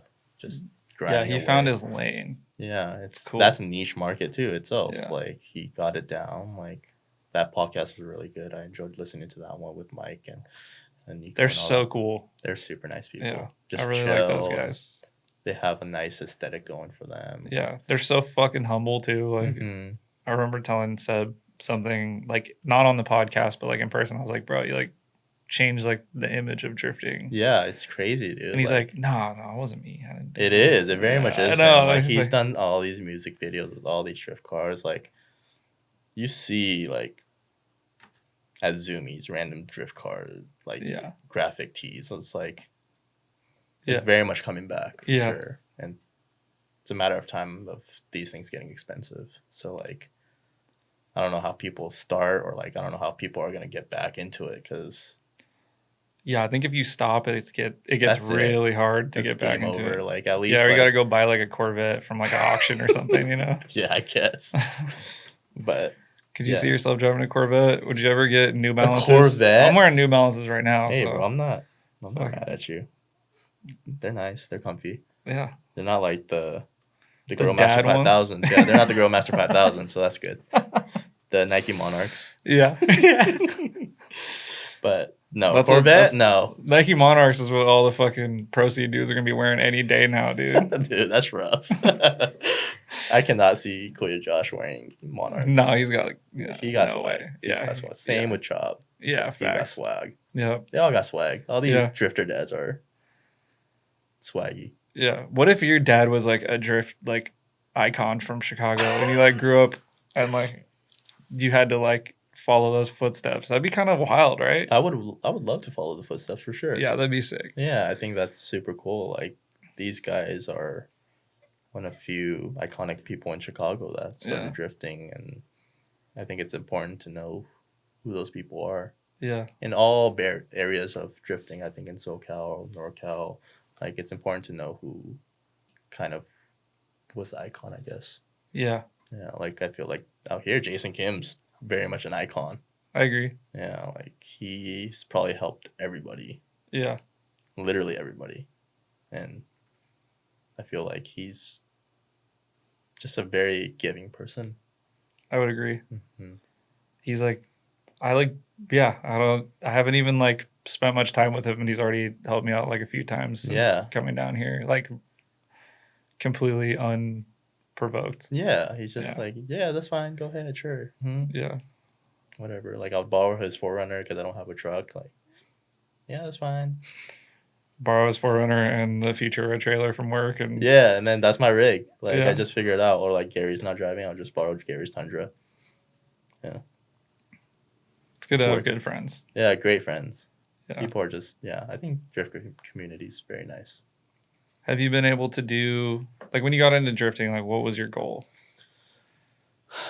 My goal? I don't think I had a really end goal of just what I wanted to do. I think it's a hobby. Like, as a kid, I wanted to be like an F1 driver. That's why I started go-karting, but obviously that's like a pipe dream, right? So I don't know, dude. I think you can still make it. No way. Are you sure? No, I can't. You're not too old. Some sugar daddy wants to sponsor me to become an F1 driver, Look dude. at Kimi Räikkönen, dude. He drove into his 40s. Really? Yeah. That's true. But like, he probably started when? That's the ultimate test, I think. Like, starting how old? Like, I don't know if it was his 40s. I might be lying. But actually, no, a bunch of them came back too. Like, really? Yeah. I yeah, guess Fernando Alonso like came back, and anyway. Yeah, but that was them like old ass motherfuckers, dude. Hey, I mean, they got money to do it. Yeah, that's the thing. So I think for me, it was like F1, right? That was my dream. That's why I started go-karting. Realized, obviously, go-karting is really expensive, super expensive. Like, it's a very... And if go-karting is expensive, you're definitely not going to F1. Yeah, no. Yeah, so, like, I started that, and I did BMXing because that was just, like, my alternative for a hobby. Yeah, you're like, I can afford to do this. Yeah, so then I did that, and then my grandma bought me my drift car. And then from there... How'd you pick it? How'd you know? Oh, that's a good story too, actually. So how I picked it was, this was before OfferUp, right? So I was looking on Craigslist. I was looking at listings. And then before this car, I saw another SR 240. It was like, before it was like $5,000, SR 240s. And I saw it. I was like, yo, like, this one's perfect. It was like stock body, like red top, like it looked clean. $5,000. I messaged the guy, just like, oh, I want to buy it, blah, blah, blah. And I told Teddy, because Teddy's the only person I knew at the time, to like go check it out with me. I didn't know how to drive stick then. Yeah. Yeah, right? So I told Teddy about it. He's like, oh, that's a good car. Like, maybe we should buy it. And then I texted the guy again. And he's like, oh, I sold it. I like started crying. No way. Yeah, I started crying. I was just like super frustrated, like crying. I was like all sad. I was like, oh, whatever. Passed it. And then I found the car that I currently have. It was in like Eagle Rock or something, like not too far from here. Mm. I didn't know how to drive it. It was like an SR car. It had power C already, 5 lug with like XXRs, like Sick. D-Max hood, fake body kit, whatever. Like no interior, ugly Sparko seats. Like it was terrible. Like wiring harness was a rat's nest. It was terrible. Yeah. But then I told Teddy about this car, and this one was going for like 6,000, I think. And I saw it on Craigslist first, and I offered him like 5,500, or like I think I offered him $5,000, and then he's like no. And then I saw it on a Facebook listing, and it was for 5,500, and I offered him $5,000, and he's like yes. So like I saved myself $1,000. Nice. And then me and Teddy went with my mom at the time. We went to go check out the car. It was at night. Like I bought a flashlight for this purpose. Yeah, I know. I bought some terrible cars at night.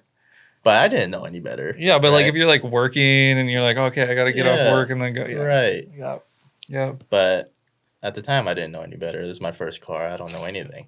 Yeah. And Teddy, I think, like warned me, like, yo, like don't buy a car at night. I was like, yeah, it's fine. Like it's fine, right? You wanted it bad, oblivious. dude. I was desperate, dude. I wanted a car so bad. Like I was like already 15 and a half. I'm just like, all these high schoolers are already having their cars. I was like, I want my car, you know? And then we drove all the way to Eagle Rock, checked out the car. He's like, oh, like this isn't that. Like this might not be good. And the dude didn't let me drive the car, or like didn't let Teddy drive the car. Like he's like, oh, I'll take you in the car to go see, but like you can't drive it. So that was kind of weird, right? And then I was just like, oh, Teddy, how's it feel? And he's like, oh, it's good. And like he's like pointed out certain things. And he's like, I mean, if you want it, you want it. Like, it's up to you. I was like, obviously, I wanted it. Yeah. I wanted a car, right? Yeah. So, like, the sunroof latch was broken. Like, everything was all broken, right? But I was just like, whatever. Like, I didn't know any better. You're like, I want an SR20. Right. Like, Teddy, back in the day, like, him being a little kid, he wanted his 240. Same experience. Yeah. And I bought it. And then Teddy drove it all the way back home from Eagle Rock. And I was like holding onto the sunroof latch the whole way home because it was like starting to flap. And yeah, like he drove it and he's like, oh, it feels good. Like it's solid, blah, blah, blah. Obviously, you got to change out the XSR wheels and small little bits and pieces, right? I was like, that's fine. And then I think it wasn't insured. So we took it to Teddy's house for a minute and it stayed there for a minute. And we opened the hood. We checked the VIN. The VIN was an SR20 VIN. And Teddy's like, yo, I got some bad news. I was like, dude, what the fuck? And it was like self-tapped in there. I'm just like, why did someone do that? Like, I don't get it. And I guess, yeah, I just like unscrewed it and took it off. I'm just like, whatever. Like, I'm just going to tell him it never had a VIN plate when I bought it, you know? Yeah. Like, everything else matches on the car. Like, all the stickers on the side, the dashboard, and like the one on the frame. But there was just that VIN plate that had the SR20 VIN plate. I'm just like, what the fuck? Yeah, like, right? Are you trying to get your car crushed? Right. Just because you want the cool plate that says right. SR20? Like, who does that? Yeah. No one does that. Yeah. So then Teddy's like, dude, like, you might be fucked. I'm like, no way. Don't say that. So we just took it off. I've been driving it. It was fine. I got state ref once. It happens. The officer pulled me over. He's just like, oh, what are you doing? It was like, the morning was JCCS, and I went to Teddy's house, which was also in San Pedro at the time. And I guess I was just hanging there at night late with Jaime and like Teddy and I think Billy or whatever. And I was ready to go home. Like Jaime left before me. I was ready to go home. One of my headlight was out. It was like being like super finicky and wasn't like turning on. Whatever, I drove it home. Like maybe made it a mile and I get pulled over. I was like, fuck. And the officer's like, you know why I pulled you over? I was like, oh, maybe my headlight. He's like, yeah. He's like, pop your hood. I was like, fuck. Oh, shit. Like, this is happening right now. But then back then, I didn't have a hood latch. There's like a zip tie in my bumper that I would just pop to open it. So, like, I played stupid. I was like, oh, I can't open the hood. He's like, well, if you don't open it, I'm just going to tow your car. I was like, fuck. I was like, got out. pulled the zip tie, opened the hood. There's like a Gatorade bottle in there. He's like, "Oh, is your car powered by Gatorade?" And I was like, "No, officer." Like, no. He's like mocking me. He's like, "Oh, it's powered by Gatorade, blah, blah, blah." I'm just like, dude, shut up. Like, fuck you, right? And from there, he's just like, "Oh, do you have an exhaust cutout?" I was like, "A what?" He's like, "To make your exhaust louder." I was like, "No." I was like, "I made it reasonably quiet so you guys don't pull me over." Yeah. And like, he didn't know what he was looking at. His SR, it had intercooler pipes. He's like, "Oh, it's modified, huh?" I'm just like, "Sure." I was like, "I bought it like this," which was the truth. Yeah. And like, they took pictures of it. And they were like, "Well, if we see this car on the road again, it's going to get towed." I'm just like, damn. But I was still young and dumb, so I still drove it. And I just paid off the ref ticket, whatever. California just wants our money. Fuck you, whatever. Yeah. So, yeah, that's kind of the story of how I guess I got my car. It was with Teddy's approval. S13 Teddy back then. Yeah. You know what you need to do when you get that guap, that cheddar, that bread, that dough, that whatever else people call money? Get yourself on down to CoraWorks. Buy yourself something nice.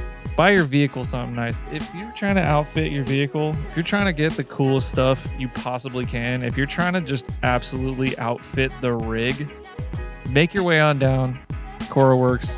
Spend a pretty penny, you know? Why was that actually a saying? Spend a pretty penny on something. Get yourself something real shiny. Get yourself something real shiny for the rig. You'll be looking fresher than a $2 bill down at CoraWorks. I fucking tell you what. Go on down to CoraWorks.com and we got a discount code GoodestBoy, GODST. Fuck, I can't spell.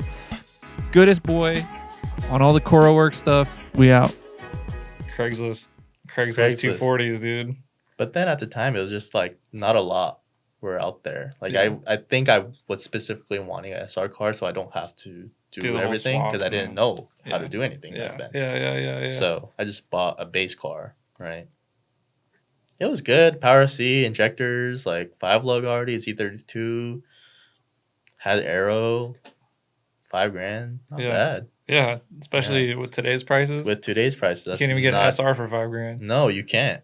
It's crazy. What was it like pulling up to school and like a kidded? Oh, dude, I was the loser at school. No way. Like, I'm no, because in a no one very knew nice. yet. Yeah, but like the thing is, like, I lived in a rich community in Redondo Beach. All these kids have BMWs and Benzes. Yeah, you pulled up in have this like beater hunker, Nissan. dude, just straight hunker. And like today, if everything was flipped, like if you pulled up to high school today and like a SR 240, Yeah, everybody with a Benz and Mercedes would be sure. like, or BMW and shit, Right. they'd just be like, damn, sick. Yeah, Thanks to rap videos, right. Thanks for rap videos and Yeah. all these Tokyo Drift and stuff. Tokyo Drift or whatever. Well, yeah. Tokyo Drift already came out, but it It's wasn't been like, around. popular yet. Yeah, I think recently, drifting got popular. I would say within the last few years. Yeah.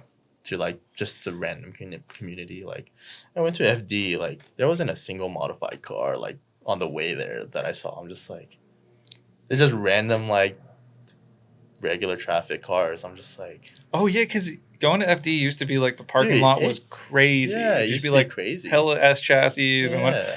and like now it's just that's not the It's crowd just anymore. regular community cars. I'm just like, that's so boring. I was talking about that on the way there. I'm just like, dude, it's not the same. Yeah. Like, obviously, I didn't expect much out of it. I was just there to just make face and talk to friends and whatever the case is. But Yeah. When's the last time you went to FD before that? I would have to work it because of work. Mm. So probably a couple years back, like 2 years, 3 years back, I would just have to be there as a booth Yeah. and just be there. So you're like watching it change. Yeah, slowly, for sure. Like back then, I would go as a kid and stuff like that. But I mean, it's good for a good cause, I'm sure. I guess. I don't know. It might be. Like, people should try drifting. Yeah. It's cool. Yeah. Yeah. I think I remember going to FD as like at like 16 and being like, this is so sick. But it was like Sonoma and like Benson and Nadine are there. yeah, You know, like that era. Ago. Yeah. Yeah. I was just talking to Benson about that. I was just like, Benson, like, isn't it crazy how things have changed? Like, from when you were doing it with Nadine Yeah. to where it is now. He's just like, yeah, I don't like it. He's like, these cars like drive funny. I was like, Benson, I was like, this is like over 20 years of drifting, dude. I was like, you can't compare from what you were doing. He's just like, I'm so old now. And I was like, did you see the picture that he posted? yes, So like of Nomuken. yeah, Yeah, it's Nomuken, so and cute. there was like him and Nadine, and Nomuken's in the middle, and then they replicated the same Yeah, photo. it's super cute. I love it. Benson and Nadine are just like power couple for sure. Yeah. Yeah. Facts. They're also iconic in SoCal drifting. Yeah. Mm-hmm. What's it like? I don't know. I mean, you're kind of like seeing this like big change in drifting where it's like not really, it's getting really popular, but not like, it's weird because like the music videos are featuring like our type of drift cars and the stuff that we like, and then like pro drifting is like just going further and further away from that. Right. I don't know. Like I feel like where do we live? Where do we live? Yeah. Like, I think on both perspectives, like they're both getting really high. Like they're getting better. Like cars are getting better. Like all these young guns are making cool cars. Like true. Like Garage Speed, those dudes are like super chill. They're nice people. There's like it's weird because like I used to be the younger one, like the youngest one back then, like hanging out with all these fucking 30-year-olds. Like you know, I was like the young kid, just like looking up, like, oh, like how do you do this? Now I'm like at the perspective of like, oh, like these kids are asking me like certain questions. It feels weird, like how the roles have like changed. Yeah. But I'm also not that old. I'm only 26. You know, like it's weird though. But at the same time, it's good because like all these young kids are making something. Yeah. For drifting and making events. I think SoCal drifting died for a minute after COVID, so it sucks. So like it hasn't been really exciting. I feel like how it was back then. Like Club Hands, like he's gonna do something really soon. So yeah. Like Club Hands, Loose Socks, like yeah. Those used to be like the events that everyone goes to at Grange, and Jimmy Up's still a thing. Like those are good. Yeah. But it's once a year though. Yeah. I feel like a lot of the events are like once a year, and it's like it's slowed down a lot. Yeah. Like back then, I feel like there was always something that we would always look forward to. Yeah, I think it's also like hard to rent the tracks because like there's like a million different series and people and random ass people, takeover dudes going there now. I'm like, what the fuck? It's weird. I don't condone takeovers, but sure, whatever, dude, whatever. Sure.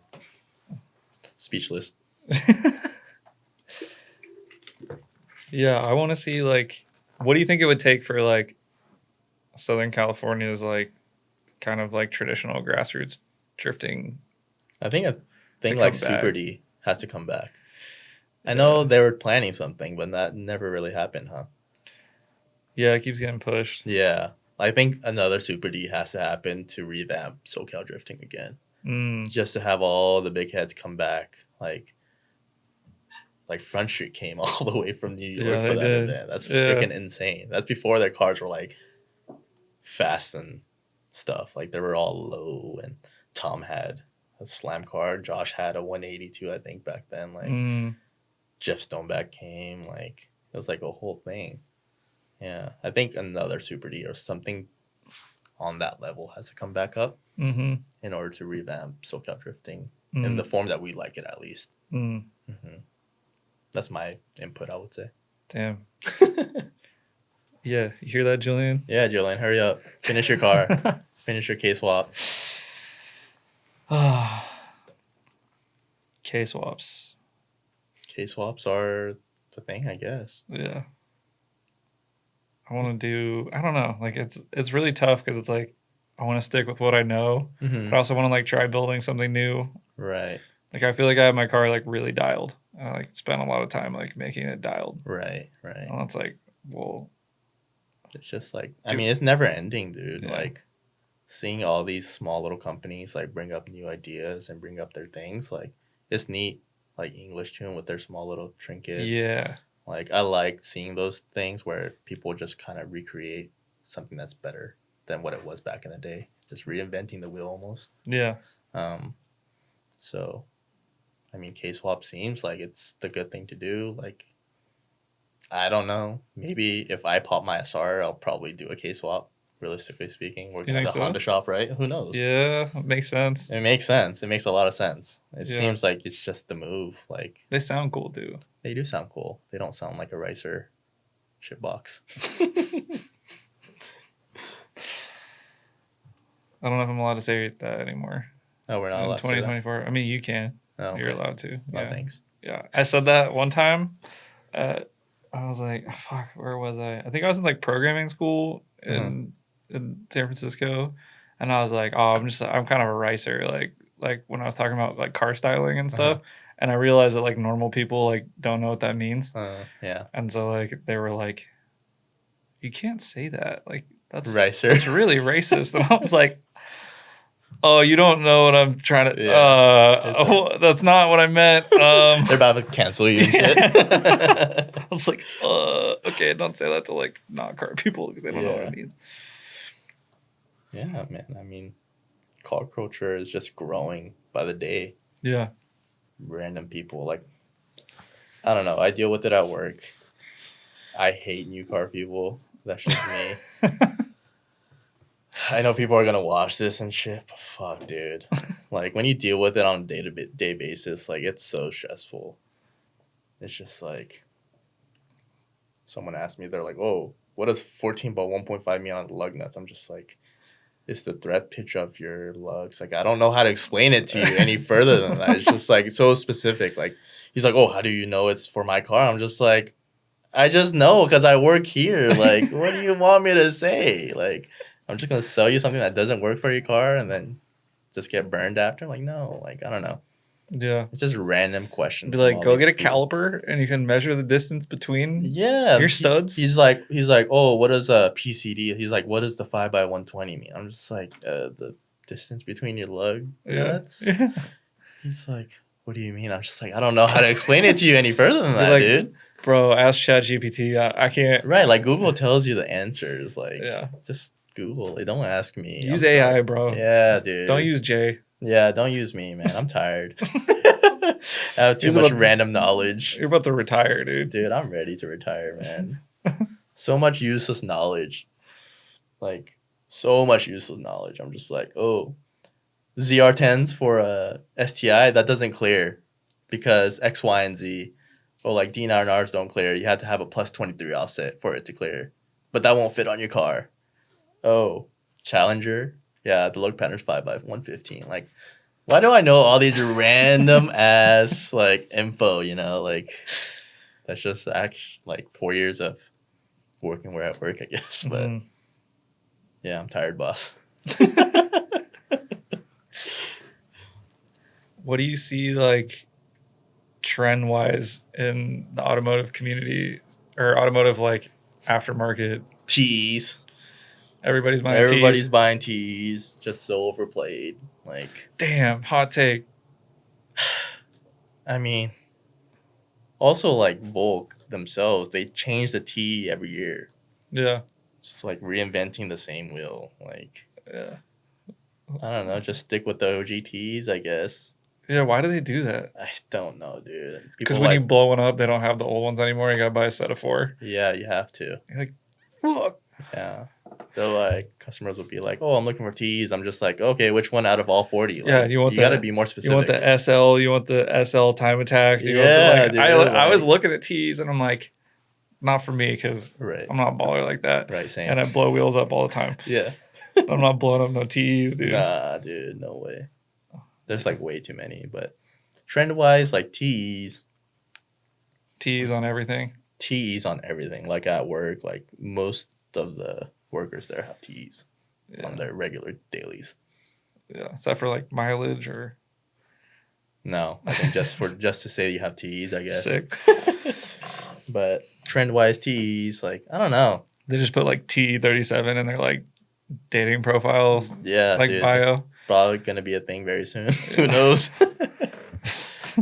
I'm not hating on tees whatsoever, but I think you are. No, I'm not. I wouldn't mind a pair of tees or a set of tees. If somebody gave me a set of tees, I'd be very happy. I would be too.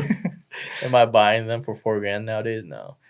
They're expensive. Hell no. $4,000, dude. Yeah. Nuts. People buy like hotcakes. Like no problem. Like easy. They're like, oh yeah, I want to buy TEs and tires and lug nuts, $6,000. I'm just like, bro, insane. Yeah. They're like, yeah, All that for the was sick. dating profile. All for their dating profile. If I put T's on my car, then my Instagram will blow up. Terrible. Then my dating profile will look better. Sure. I don't know. I'm just trying to like Whatever. imagine like what. I don't know. They are cool wheels. They are, yeah. Yeah. I guess that's just a trend that people hop on, I guess. We're like the idiots that, I don't know, because we like old cars and then like making them nice again. And like we'll take Right. like old 3-piece wheels and make them nice again. That's also another thing, though. Like, these wheels are getting old, man. Like, they just start breaking. Yeah. Like, the spokes start breaking. It's like a matter of time. Like, GMR just started replicating all these wheels. Yeah. They're Fords. They look cool. I wouldn't know, mind a set of those. That one's hard for me. It is hard. It is I'm very like, much a gray area. Do but I like go that route? Like, I don't know. There's like one set of GMRs that I'm like, I don't even think anybody would be able to tell the difference. Like, no, dude, you can't. Yeah. You really cannot. Yeah. Like, if you take those caps out, like, I'm pretty sure you won't be able to tell. Yeah. Unless you're, like, just the absolute wheel connoisseur or whatever. But I mean, the KS still look a little weird. just a little bit. But it's Yeah. hard. Like, quick glance, I'm sure you can't tell. Yeah. But it's like, you don't see KFs anymore either. I know. They don't just pop up on Marketplace. I know. I was trying to find some 17s for Final Oh, Bout good so I luck, could be dude. matching all around. If you have 17-inch chrome KF faces, at me. Bang his line. Yeah, bang my line. I've been looking for a while. I almost had some. We were like towing my car up to Washington, and like I found some in the bay, Okay. and they were like the perfect size. I didn't have to rebuild them or nothing. anything. They weren't chrome, but I was gonna like try and figure out how to chrome them. Yeah, That's that's fine. expensive, but like Yeah. they were cheap. And this dude just like flaked on me like 2 minutes before That and just sucks. ghosted me. I hate people like that. I had it all lined up. Just be real. Just say like you don't want to sell them. Just at least something to You give know what I yourself mean? closure. Yeah. Just give you some closure, Yeah. Don't just beat around the bush and just ghost. Like that's just Yeah. a shitty way of going about I was it. pretty sad about it. Oh, it would be too. Yeah. I don't know. It's like getting weird. Like, did you ever expect Blitz 03s to be 10 grand for Nah, a set? dude. Like, those used to be like Those- $1,500. Those and like the LMGT2s, like why are those $8,000? Like I don't understand. Yeah. Like why? LMGT2s are like super whatever, I feel. People are just gonna flame me on this podcast probably, dude. I'm just mad shit talking. I don't know. If you have money to spend, by all means, I guess. Yeah. Like, if that's what you want. Yeah, But I like have a broke mentality. There was like the time when like no one wanted KFs. You get like a pair for like $800 like all day. Those and Serbs. Yeah. Yeah. I did get a set of Serbs for like Dirt. pair of Serbs for cheap. Yeah. I remember Saw them getting in the right place. my Minervas. I bought a set of 17s and a set of 18s for a reasonable So you could price. stagger. Yeah. Yeah, so I could stagger, like double stagger. Minervas used to be really cheap. Did they? When Yeah. I bought them, they were okay. Yeah. Like I bought one set for like $1,200, another set for like $16. That's pretty reasonable. Yeah. They were like shit face or like Yeah. shit offsets or whatever, but yeah. And then I remember the days of back in my day. I don't know, dude. You get like a full set of like good size like 3-piece wheels were like oh yeah, like maybe, $2,000, yeah, maybe. that was like a $2,000. nice set. Yeah. I was like, damn, that's so much money. And then now it's like you can't even get like a pair for like No, $1,500. dude, it's weird. Like, but you wouldn't know that back then.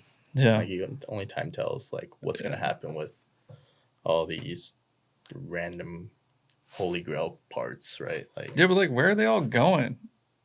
in the trash now, they're slowly breaking, and like, you can't fix them. Yeah. That's why there's all these companies that are like remaking this stuff. I feel. Yeah, I spent like $200 getting my like KF face repaired because like all the lug holes like started to fail and like really? oval out. Oh. Or maybe it wasn't 200, but it was. Oh no, it was a lot because I had to like ship them to somebody and like have them like. Yeah, it was fucking. Yeah, it's just like, I think it's a good thing for drifting or whatever motorsports you're into. Like of people just reinventing. Like, with good cause, right? You're not Yeah. like cloning Arrow just to clone it because you want to make money. It's just like It's these not gonna parts be are around, slowly, these parts are slowly disappearing. Like it's a matter of time, like for us to be able to obtain the real authentic piece. Yeah. You know, so I think it's a good thing. Like Ganadors, like those Ganador companies that are around. Like now, Ganadors are overplayed because there's all these replicas, but it's like it's a double-edged sword. Yeah. Mm-hmm. Yeah. Yeah, the Ganondorf. Anybody who has like a stock of like 10 of them, and they were like waiting for them to keep going up and up, is like, fuck. I saw a set of bricks going for like $1,300 the other day. That sounds fair though. Is that not fair? I think that's fair. I bought my first set of bricks for like $200. Dude, that's like also like 20 years ago, probably. Yeah, okay. I'm like, old. Dude. Whatever. Yeah. I got them on Zilvia. Like triples and they had duals. a broken tab, you know. I was That's like, cheap. I'd be like, I don't need that tab. Yeah. It's cool though. Like people are making those like little brackets for the bricks, and people are even making like replica bricks. Like I saw those. I think Injuku made like Kogi tail lights too. Like it's crazy. Yeah. I like it. Yeah. I'm not mad. I'm not mad. Just like all the hot rod dudes, like you know, you gotta have like the repurposed like panels and shit. Right. Like the lowriders, like all these Chevys, they're all readily available, all the trim kits. Like it's nice. Hopefully it gets like without that, it's just gonna die. It is gonna die. Yeah. So I think it's good that we have that type of, you know, I guess, imagination and creativity from everybody. I'm really happy that the cars got to like the like classic hot rod level of appreciation or like lowrider level of appreciation, because that means we're gonna have support into the future. People acknowledge it. Like all these manufacturers acknowledge that parts are scarce and they just have to make it in order to keep these things going, I guess. Yeah, Toyota bringing back 2J short blocks. Yeah. Sick. I think best SR like blocks too nowadays, like only limited amount. Yeah. But just a matter of time. I saw someone posting they have that like Hachi that you can buy on Temu. The Alibaba with the Hachi. Yeah. That's crazy, bro. Like they're gonna do that with an S chassis. Yeah, they are. Yeah. It's a matter of time. But did you see the Alibaba like SRs? Yeah, I did see that. But they're like used, I guess. I don't know. Someone told me that like a lot of the JDM importers, like they also get motors from like China, and like they're not like all low mileage motors. Right. Like I mean, yeah. Yeah, I don't get it when because like China gets the same stuff, I guess, apparently. Yeah. I don't get it when people are just like, oh, SR20 swap, 30K miles. Like, how do you know it's 30K? Like, how do you know guaranteeing 30K miles? Like, how do you get that number? Yeah. Like, I saw, you know, like one of the importers in the Bay brought in a JZX that was like, I don't know what they were doing with this car, but it had like Tyne EDFC, like adjustable suspension on it, but it was completely stock looking on the outside. And then it had like a bunch of like CB radio and like a bunch of weird stuff. Like, I don't know if they were like, and it had like 200,000 miles on it. Sick. Like, I don't know, it was like 300,000 kilometers or some shit. Yeah. And I was like, I thought they have to get rid of the motor after like 30,000 miles. Like, no, I don't know. Maybe not. Maybe some of these motors we're getting are not actually like super low mileage. Right. Because like if that car can do 200,000 miles, like, or maybe who knows? But yeah, like I don't know. Maybe they're just doing something sus and like. Yeah, they're just pulling numbers out of their ass. Yeah, I'm sure. Yeah, that car is like running drugs up and down the thing. I don't know. That's what I thought of. Like I got that like criminal mentality. I'm like, what illegal shit were they doing with this thing? Like, right. Who knows? Yeah. I mean, they could have. Yeah. I don't know. Drugs. Yeah. Sure. Yeah, trafficking. Good for you, I guess. Yeah. Whatever pays the bills. Sure. Yeah. Do you think any of your customers are drug dealers? I think about it, dude. I very much think about it. Yeah. I think so. You're like, hey, some of them could be legal. Yeah, legal drug facts. dealers, you know? Like, yeah. But yeah, there might be. There might be some. Yeah. You're like, this dude definitely sells crack. I don't know about crack. But You know what I mean? Crack dealers coming in and buying Voltex fucking full arrow packages. I don't question it, dude. If you're gonna give us money, by all means. Yeah. If you're gonna give me fucking $20K and $20 bills, I ain't gonna question it. Good for All you. right, cool. If you got money to spend, go see Jay, I guess. Go see me, even though you don't know where I work. What do you think? Like, do you think drifting's gonna continue to get more expensive, or do you think there'll always be like that entry level, like cheap? That's a good question. I want to say there's probably still going to be that entry level cheap car to drive, but overall, I think it is going to be pretty expensive because, I don't know, parts, obtaining these parts, doing what you want to do. Like, I don't know, like, I'm assuming like maybe like the new car is going to be like a Z or like a GR. Like, people might want to like turbo swap them. That's like pretty expensive. So like overall, I think it's still going to be relatively expensive. It's just a different perspective of it. Like say like a 240 with a K and you're swapping an SR, like just that, but in a newer form. Yeah. So I think it's still expensive, but I think anyone could get into it if they wanted to with the right amount of money. Yeah, I'd like to keep it that way. Yeah, I think it's good that way, just so everyone could give it a little taste if they want to try it. It's a good experience. I think drifting itself is fun, but making the friends you make is also very important. Like, it's crazy to understand, like, we know so many people all across the world just because of this one little niche hobby that we do. So it's nice to know, like, you know, people are on the same page of wanting to grow each other and just strive for better and try to change the culture for the better, I guess. Like, good example is Final Bout, right? Like, people just know Final Bout and know nothing else about drifting, right? So, like, it's a good perspective for the people that want to get into it, I'm sure. Yeah, it gives them somewhere to go if they like Right. cool cars and old school style. Right. Like, you know, same thing of, like, Teddy and Billy, like, teaching me how to do it. Like, now, like, that the internet's so accessible and there's so much social media and so much coverage, like, it shows the other realm of car styling compared to just, like, FD and hoonigan or whatever that you're into. Like, gives you another outlook of it. Yeah. Like, as those, like, main drifting avenues grow, so does, like, all the subcultures and, like, niche stuff. Yeah. It's neat. Yeah. Music videos make an impact, I'm sure. Yeah. The apparel stuff, like, I know Rodney and Angel did something with Steve Aoki's apparel company. That. Yeah, it's cool. Like, who would know, like, this stuff's going to happen, like, 10 years ago? Yeah. You know? So it's cool to understand, like, it's just in all these other cultures. Yeah. They really missed an opportunity, though. They should have, like, thrown a cake. Like, cake? In tandem. Yeah, that was, like, what Steve Aoki would do. No, Steve Aoki wasn't there, though. Yeah, but they should have thrown a cake from car to car. Okay. That's a good perspective. Or, like, champagne or whatever. I don't know. That's what he's, like, famous. Like, he would always, like, throw cakes at his audience and shit. Yeah, I've seen that. Makes sense. Yeah.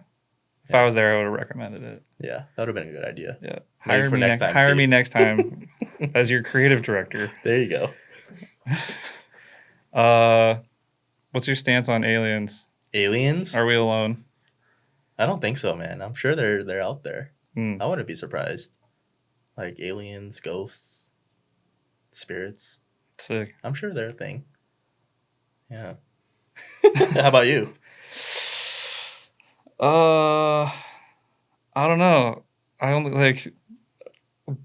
I'm not a scientist, so I can't like do the actual science. All I can do is like listen to other science. Maybe Elon Musk's a alien dude. Who knows?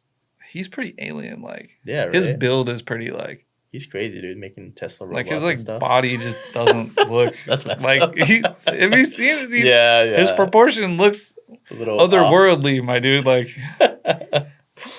But like I don't know how people look in South Africa, but I think they look like people, you know. Yeah, anyway, normal humans. Yeah, he's like got like this. I don't know, whatever.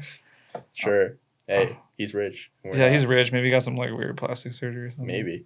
But he's alien smart. You know? He is Yeah. crazy. Just like making these rockets come back, and That's so crazy. it's so wild. Yeah. It's I crazy. feel like watching that is like people in the 50s like watching the moon landing. Was that the 50s? I don't know. I don't know when it was. I'm not a good history person at all. Me either. I really don't care about history. Yeah. We're like, oh shit, that's pretty cool. Yeah, it is. That's Yeah, cool. sick rockets, dude. Yeah. Yeah. Aliens? I don't know. Like they say the universe is really big, but that's just like somebody's opinion. You know, like I don't know how big the universe actually is.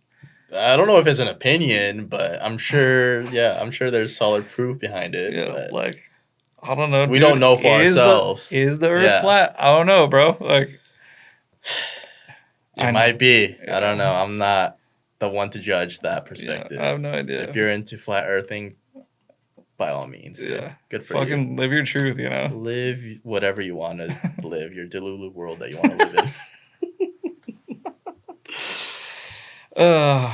Yeah, I think aliens are real, dude. I'm sure. Yeah. Yeah. Aliens. I'd What like- else? Yeah. I mean, cars, Yeah. aliens, drugs. Do you think aliens? Do drug?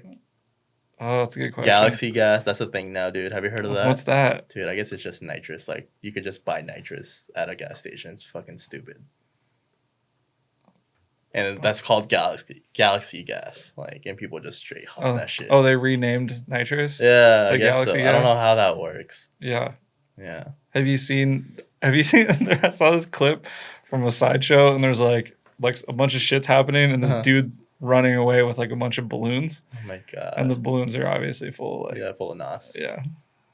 Just brain dead activities. Yeah. Can you If imagine you're into getting? that. Can you imagine like taking like hitting a fucking nitrous balloon, then getting hit by a car at like a sideshow? That would be.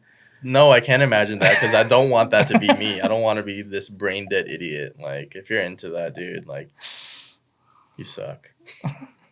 Go kick rocks. It's so sad.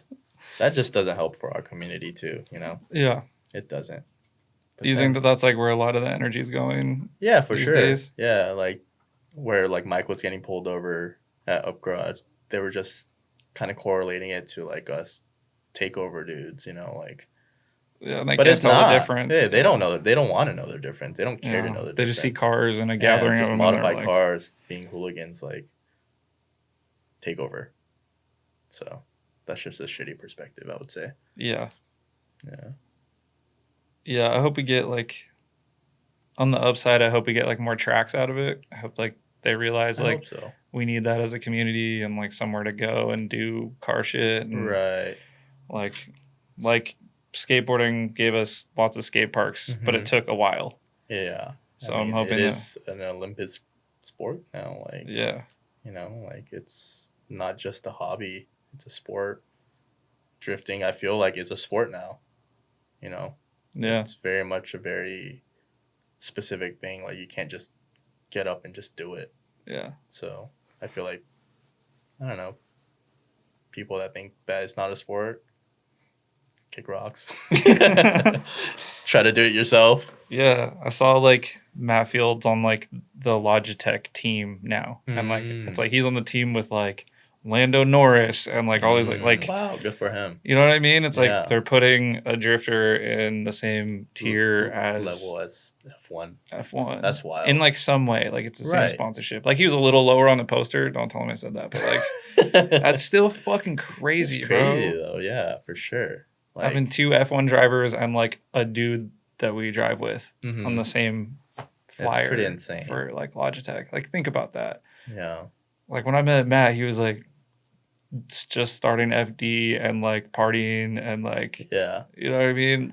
And then like all these Formula One drivers were probably like living in a camper, like following like the European like karting. Go-karting since they were 3 and Yeah. stuff, when like their parents are just Yeah. telling them to carb up for the day, Yeah. for the energy. Yeah. Yeah. I was Matt talking like about taught that. himself how to drift on like the Calaveras Mountains, you know?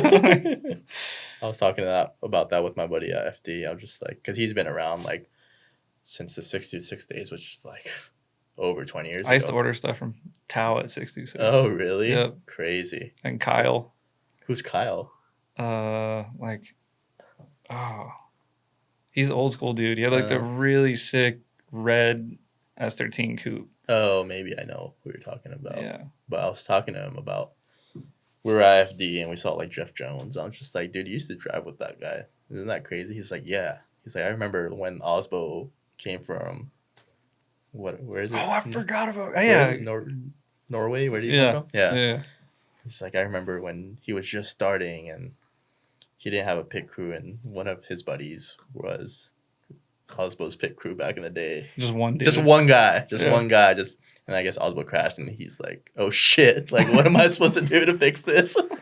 You know, so like it's crazy for them, I'm sure. Like them seeing like all these older heads just being like celebrities. Just them and now celebrities of extreme sports.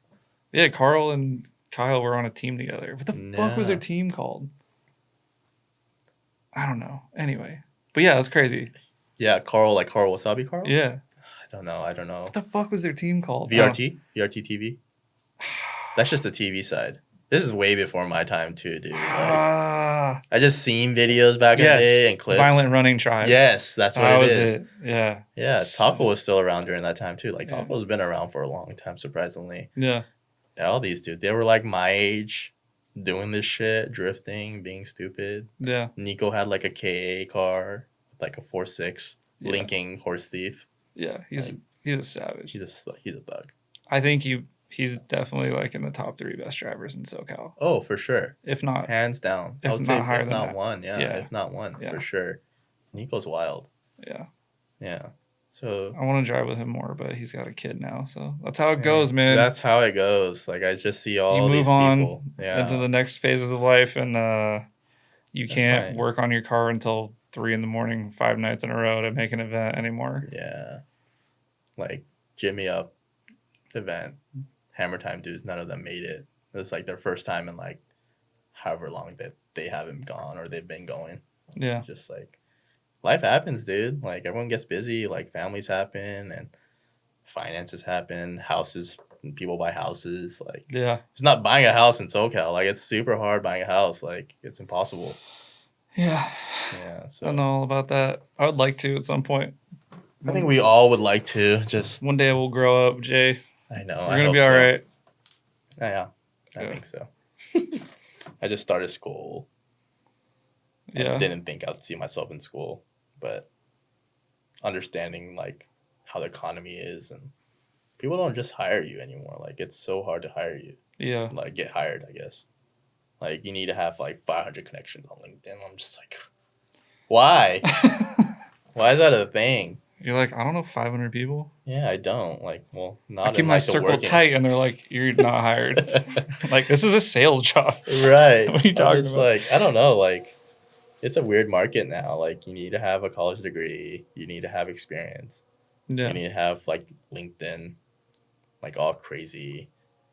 Yeah. It's like just to get a job that pays enough to, like, rent an apartment. Just to get by. It's like, it's just so hard to, like, figure that out. Like, I don't know. I'm really worried for like the next generation of kids coming up. Yeah, it like sucks, what they're gonna do. I don't know, and that's another thing. Like they don't want to hire you because like you're so young. Yeah, and they don't want to hire young kids because we're like known to be lazy and like stupid, I guess, or whatever. But I'm just like, I just want to make ends meet, bro. Like I don't live at home. My parents are in Japan. Like I don't got anything to fall back on. Like give me this better paying job. You know, how old were you when your parents moved back to Japan? My mom was 18, so I had the choice after graduating to either move back with her or to stay here by myself. Like my dad still stayed here, but I didn't really get in contact with them or stay in contact with them. He was like remarried and all that, so I just made a decision upon myself to stay here by myself. I'm my only child. So it's kind of weird. So initially, my goal was to go to school, like at a community college or whatever, and then work and just fend for myself. But understanding how hard it was of like learning how to live by yourself was a challenge by itself. So I was just like, okay, I'm not going to do school. Yeah. Right. I just need to live and survive. Yeah. And obviously I need a full-time job to get by and make ends meet. So I did that. And then I didn't talk to my dad, whatever. And then my dad, I think he moved when I was like 20. So yeah, I just kind of made the decision to just live here because if I were to move back to Japan, I didn't really know anybody. And then my mom was saying like, it's going to be expensive to own a car. So I'm just like, well, like, I'm trying to drift. Yeah, I'm trying to do car stuff. Like, Yeah. that ends up being, okay, I'm just going to live here by myself. So, yeah, I just made that decision. And now, obviously, that I'm older, I figured out how to live, how to fend for myself, figure out life. Yeah, so you've been on your own since you were like 18, pretty much. Yeah. Damn. But, I mean, that's my decision, right? And, Yeah. you know, life happens. I think I made the right decision. I wouldn't see the people I've seen, meet the people, learn the experiences I've learned, and just the hardship, I guess. But I think it's a good challenge. Like, it made me mature that much more. Like, and grow up faster. Yeah. So no safety net at all. No, none. Yeah, definitely none. So I think just learning like consequences was big. Like, okay, like if I do this, like what's gonna happen to me? So like, I don't care to drink. I don't care to do drugs. I don't do any of that. I'm like a little sober guy here. But I mean, it's better. I think that's why my mom moved back too. Like, she knew that I wasn't going to be up to no stupid shit, like no good, like being a druggie or whatever the case is. Like, so she just had that behind her, like understanding that I wouldn't be doing those type of stupid things. I was always into cars. Like, something with wheels and a motor was my thing growing up. So she was just like, she felt safe leaving me here by myself. Yeah. Damn, that's crazy. It is, but I mean, you know, I'm happy where I'm at so far. Slowly growing, I think. And then now I'm starting school, so hopefully that's a good experience on my end. And yeah, all these years later, you're like, all right, I think I can finally that's how make time for it. Right now, I know how to do everything, so now I think I could add another thing in my life to help me for the future, for sure. Yeah. What are you doing to like? I mean, you just kind of explained it all, but is there anything else that you're doing to set yourself up for the future to like be able to drift? Like, is that something that motivates you to like be more comfortable so that you can drift more? Or are you like, is that just something that you've... I think just for my future goal, right? Like, obviously I would like to drift, but I've seen it as like cars will always be around no matter what. Like, as long as I don't sell my car, like I don't have to put my all on it every time, every day. Like, as long as I have it, I just have to put some discipline behind myself and just concentrate on school or like whatever project I need to do just to see the end goal, I guess, of just having something better for myself at actual career. Like, I didn't think that I would go through that, like understanding what I need to do like at 26. Yeah. But I mean, I think about it, I'm just like, okay, if I crank out 4 years, like I'm 30, so yeah, it's not too bad. If I started any later, it might be a struggle. So yeah, that's what Jason Bostrom did. Yeah, it seems like a lot of people do it. So yeah, I'm just like, okay. I mean, there's no way, like, you can't, dude. You don't know, like, unless you come up with this genius idea of making an extension, a Google Chrome extension. Like, you know, like, you hear stories, people don't go to college and they're like absolute millionaires. That's the thing. But I think there is that safety net if you do go to college, right? To just, there's something to fall back on. Or, yeah.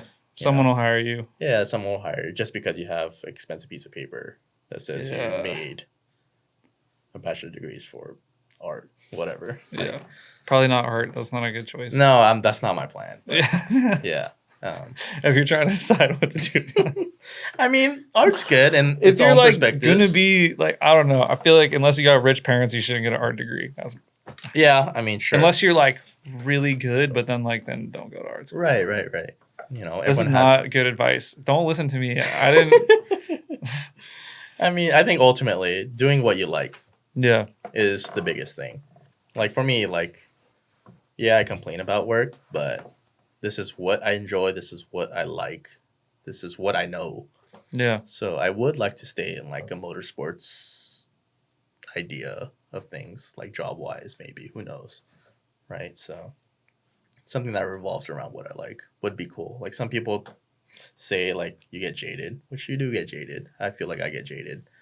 But It sounds like you're a little jaded. yeah, I would say, but that's just I think because of the environment I'm in. Yeah. Yeah. But I think if it's I respect it. more creative, I'm right? super jaded at my job. Everyone has their moments, right? Yeah. I'm like Jason, dude. Jason loves wrenching on cars. Like I've never seen that guy angry. I've never seen him stressed. Like Jason, I just want like a little bit of like his mentality. Like I just know, a little dude. bit. Yeah, same. I'm just like Jason. Like I was like, do you enjoy wrenching on cars? He's like, yeah, I love it.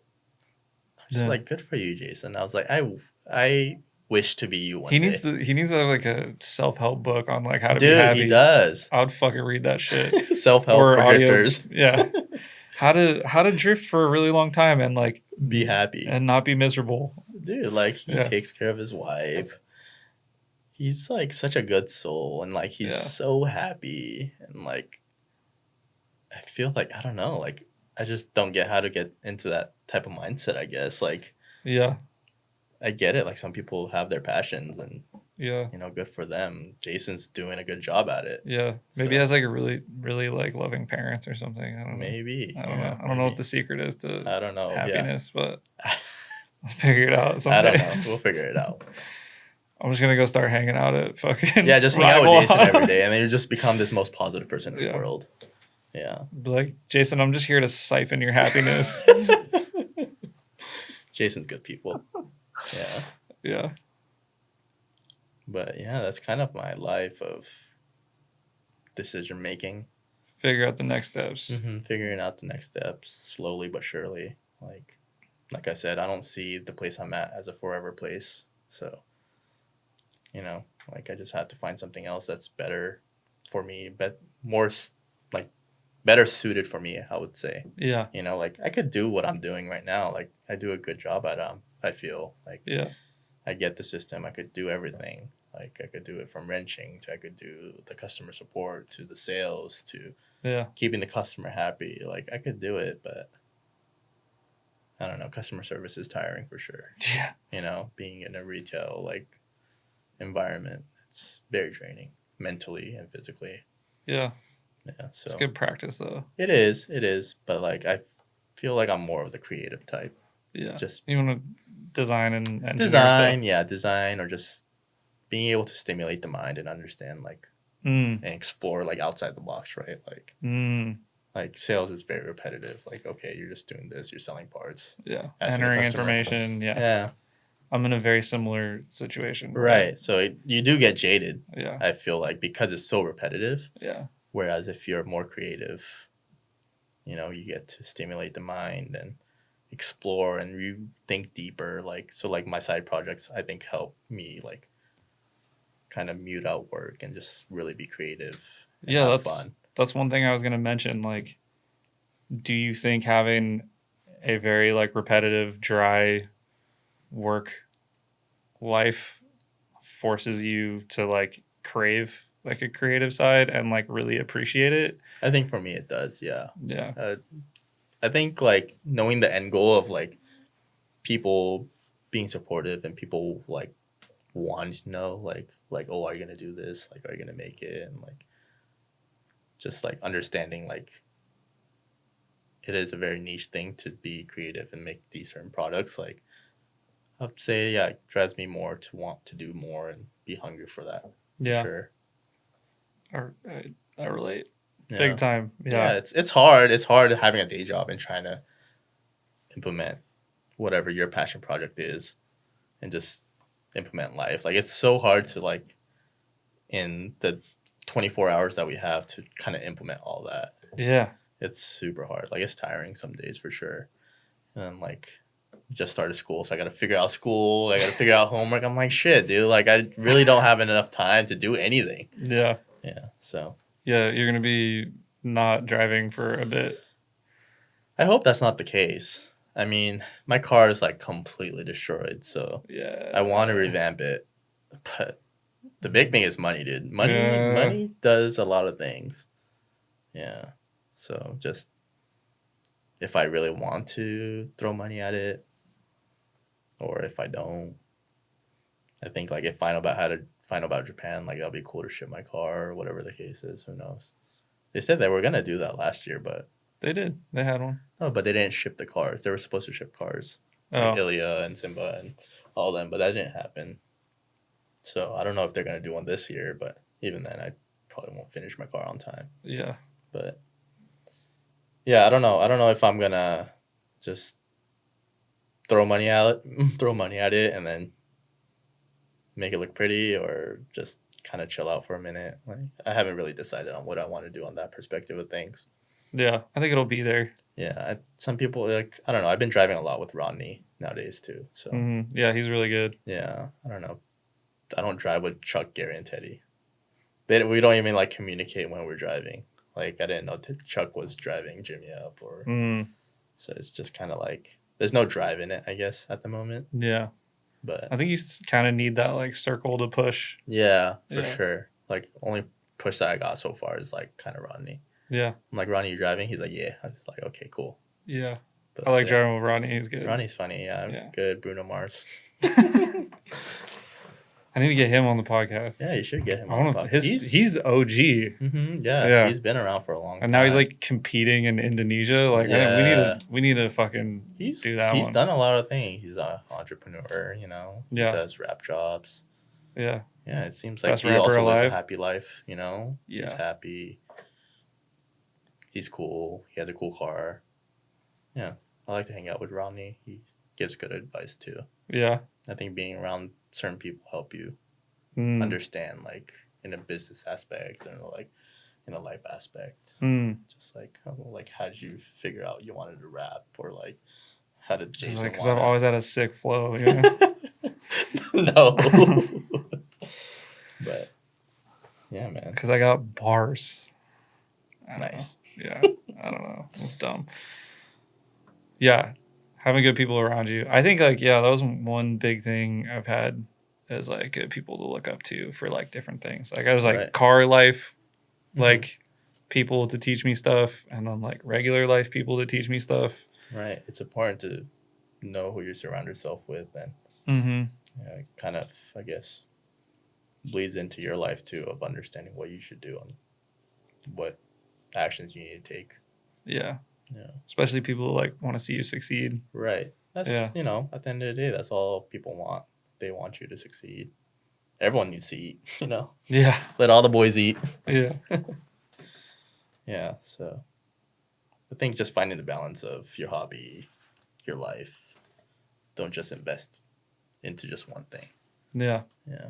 Just find that full balance of life and hobby and relationships and business and whatever you need to do. Yeah. It's very important. Let me know when you figure it out. I'm still working on it, dude. I think about it every day. I'm getting closer. Slowly but surely. Yeah. I think I'm getting closer. You know, just takes time. Everyone's on a different time frame of life, you know. Yeah. Yeah. I think that's a good thing to end it on. I think so. Yeah. Life lessons. Yeah. Did we miss anything? I don't know. Did we? Yeah. Do you have any questions about how I got my car? How I got into the team? Yeah. What happened to the team? How you got dubbed Horchata Horror? How I got Horchata Horror? Yeah. I thought there was gonna be some like crazy stories. No, it's pretty vanilla. Yeah, it's nothing crazy. Was that a horchata joke? No. What else? Work, life. Yep. Life experiences. Drifting, what's next? The future. The future, aliens, drugs. Yeah, I mean. Since your mom lives in Japan, are you like, do you ever go back? Dude, I haven't gone back. I want to go back. It's been, the last time I went was Final Bout Japan in 2019, pre-COVID. Oh, the tsunami one. Yes, that one. Yeah. Were you there for that one? We didn't go to the event, but we all met up in like Tokyo after. Oh, damn. Yeah, we were there for like a Mahon day. Oh, okay. Yeah. Yeah. I also had tickets to Suzuka F1. What? And then they like because of the tsunami hit and they moved it to the same day as the drift event. Typhoon, not tsunami. Oh yeah, the tsunami was way worse. Yeah. The typhoon was crazy. Yeah. Yeah. But yeah, that's the last time I went. Yeah, different natural disaster. Sorry. Yeah, different. That was insensitive. Cut that out, please. Just kidding. Yeah, that's the last time I went. I've been meaning to go back. I've been like saving hella PTO just for that. Yeah. Just, again, finances, figure it out. I don't want to swipe a credit card. Yeah, I get it. Yeah. But that's a good life lesson too. I think so. Yeah. Don't get yourself don't in debt. Don't do it on credit. If you can't afford it, don't fucking do it. Because if you're gonna do the whole thing on credit, like it's not gonna last. Mm-mm. You gotta figure out how to do it without credit to do it long term. You just have to justify it. But yeah, hopefully, I don't know, next year. My plan is to go. I definitely need to see my mom. It's been a minute. Yeah, I'm sure she. 5 years. So 5 years. It's been some time. She hasn't came back over here either. So she doesn't see herself doing it anytime soon anyways, so it's more of me having to go over there, and I want to go back too. I want to experience Japan again. It's probably hella expensive and with yen how it is right now to come over here. Super shitty. Yeah So for sure that is probably a next year goal, to go back and hang out, see family. Sick. Yeah, man. Check out some drifting maybe. For sure. Yeah, like Robbie Nishita lives really close to me. Really? Yeah, he does. One time he picked me up, and he took me to his shop. He bought me ramen. And, sick. Yeah, it was super cool. He just kind of showed me a Heyman shop. Sick. Yeah, and he showed me a Daigo's shop too, because they're all relatively close, I guess, to the house. No to my way. grandparents' house. Yeah, it's super weird. That's sick. I was like, what the fuck? This is around here? It's within 20 minutes. What? Yeah. So he showed me around. Robbie's good people too. That's all I hear. It's how good. He's so nice. Yeah. I wanted to see him yesterday, but obviously he's a judge, so I can't just walk into a judge. And, what's up, bro? Hey, Robbie, I missed you. I can't just do that. Yeah. So hopefully I see him back in Japan. Mm-hmm. Yeah, that'd be cool. Yeah, it would be. Yep. Well, I'm excited for your return and your new build. Yeah, hopefully full text. Drag carbon. Sure, yeah. $30,000 wide body. Yeah, let's do it. Yeah, I'll just order it at work, and hopefully they don't see the $30,000 bill, and I just slap on euro and out of sight, out of mind. Yeah, they're like, Jay, your car looks sick, dude. Are you gonna pay for that? Be like, nope. You're like, oh, I'm working on this browser extension, bro. It's gonna hit. I promise. I'll give you 5% of the company for this kit. Damn, that's generous if it goes well. Yeah, that's what I'm saying. Hey, fuck it. Or it could just I was suggesting maybe it would be more fraudulent and you never. Yeah, and then maybe they sue me. Yeah, they maybe sue me. But I'm shitty, so I guess so. Yeah. This is not financial. I'm not a financial advisor. Yeah, don't condone stealing and being a fraud. Yeah, don't do that. Yeah. Yeah, but be a good person. Be a good person. Make it always comes back around for you. So yep. Make your car look cool. Drift it. Yeah, within reason of your finances. Yeah. Yeah. Finance has been big on this podcast, I feel. Yeah. Has it been like that on other ones? Sometimes. Not really though. I feel like I'm boring. I'm like an old soul, even though I'm relatively young. Yeah. Pretty boring. I know. I'm no sorry. One's gonna like this podcast. Damn, dude. Damn. No, it's good. It's interesting. You're you've been around a lot of cool stuff. You've done a lot of cool stuff, but you're just be a little less humble and it'll be more entertaining. You know what I mean? Just be humble? Yeah, dude, fucking this happened. And, dude, I don't know. No, I'm kidding. Yeah, no. I don't know. No, you're good, dude. Yeah, I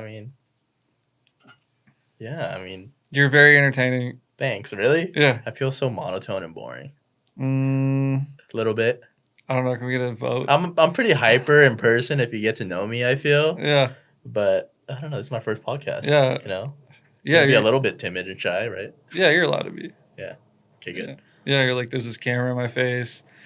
We're talking about fucking finances. I thought I was going to be talking about Aero or whatever. Dude, I don't even street drift. I'm some boring track driver. I don't know. Yeah, but you drive 6, so shut up. Yeah. Yeah. Thanks. Yeah. Appreciate it. Yeah. I need to drive with everyone again, like all the animal style. Yeah. I had to drive with you. Like I barely drove with you. Mm-hmm. We were like planning on it the I day know, that my car got always hit. been. We're like, yes, today we're gonna fucking throw down, and then like you were like shaking your car down, and then like I'm doing whatever the fuck I was doing, and then like it was like time to fucking run it, and then Fuck, dude, I saw that shit, dude. It sucks. Just a sandwich. Yeah, it happens. It happens a lot in balcony, actually. Yeah, I've seen it happen a lot of times. yeah. Yeah, like Gary and this dude named Quack, OG Drifter. Mm-hmm. That dude like came out in like 8 years, and all of a sudden he got in a sandwich and he's gone like a ghost again. Quack Lee. Yeah. Oh, so he was like a dude who would drift all the time, Like OG disappeared for like 8 in the day. years, and then came out for one event. And then he just got into sandwich, and now it's been like probably like 6 years, and he's like MIA again. Yeah, he's like, well, It I'm happens, never though. fixing that. Yeah, I mean, I don't blame him. Yeah, Sucks. I almost quit, dude. No, I didn't. But Nah, you can't. yeah, I bought a 4-foot crowbar and pried the whole front end out really? straight. Yeah. Damn. I might have to do something similar, dude. Yeah, bring it by, dude. You see what I pulled? Did you The see magic. did you see the streetcar? Yeah. It's kind of straight. It looks normal. Yeah. It doesn't look bad. Yeah, I did that with like a mallet and some wood and like jack. Like, Yeah. I like cut anyway. Yeah, I've done that It too. looks like shit. Yeah, I've done that too after hitting Baby J at NYE. Yeah, I remember that one. Dude, that one's rough. That's like my worst crash. After that, it just went all downhill. Yeah. Yeah. I remember the Realiz TV of Jay goes too hard. Yeah. And I was like, you do remember that one. I was Nice. like, this title sucks. Jay was ripping.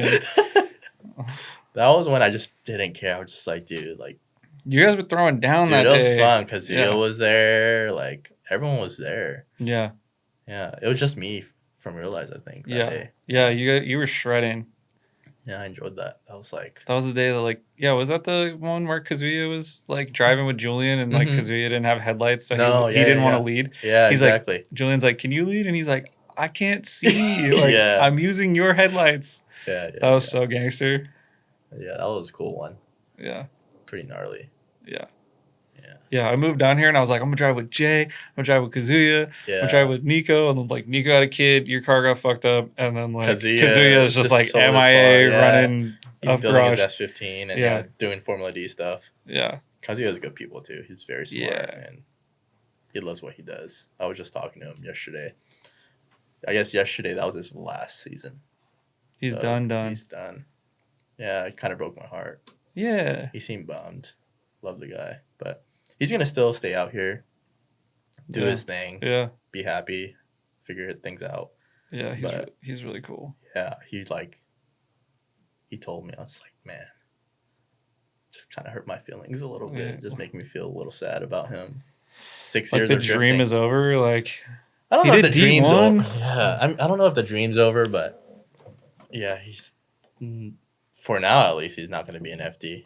I think that's like one thing we should be really happy about is that we didn't go do FD and get really burnt out and then just like have it ruin drifting for us. Yeah, but then again, like Kazuya, I feel like he's not burnt out. Gucci, same thing. Like he's not burnt out. He likes his No. GR or his FRS and his, his Altez or IS or whatever. Yeah, Like, yeah. there's still dudes like Matt Fields, even you said. Yeah. Like, they're still in it. It's just To different. enjoy I think it, it's yeah. different though. It is, Yeah. but they also equally enjoy doing that perspective of drifting, right? Yeah. So I think it's still a job though. it is. Yeah, you have to make face. You have to be this person in person as well. Like, Yeah. I think we get to do like the fun parts. It's just really expensive. right. Yeah, it's just easier for them to do. It's more accessible for them, whereas for us, it's just more enjoyable but more expensive. Yeah. Yeah. Someday. Someday, man. I can't wait for you to go pro, dude. I don't know about that. If someone gives me a full ride to pro, I'll do it, but I'm not that good. Me Julian. either. So what's the story about Julian and Matt? Like, what's the just letting him borrow his car? Is that disclosed? Yeah, I could talk about it a bit. I kind of want to do one with Julian and have him explain it, but like the basic understanding of what's going on is like Matt wants somebody to like spar with, like to practice. Okay. and like make sure the car's ready to go and like His actually his fast Corvette? enough to keep up with like other FD cars. Like his Corvette or Right. like that? Oh, okay. Yeah, so that's his old FD Right. S14. Yeah.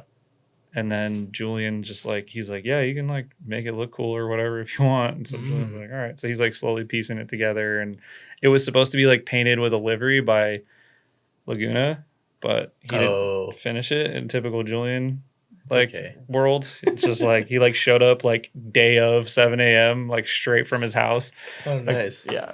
And then like the car had some like issues and whatever, but like yeah, I was really excited to watch him drive that thing on Laguna. Yeah, like, I mean, it's a good experience. At least you have that he's a opportunity. demon, Yeah. and that car is like insane. Apparently, Oh, I'm sure. Yeah. It's a completely different realm. I'm not of trying to drifting. tandem with that thing, bro. Oh, fuck no, dude. Yeah, he's gonna eat my car alive. Yeah.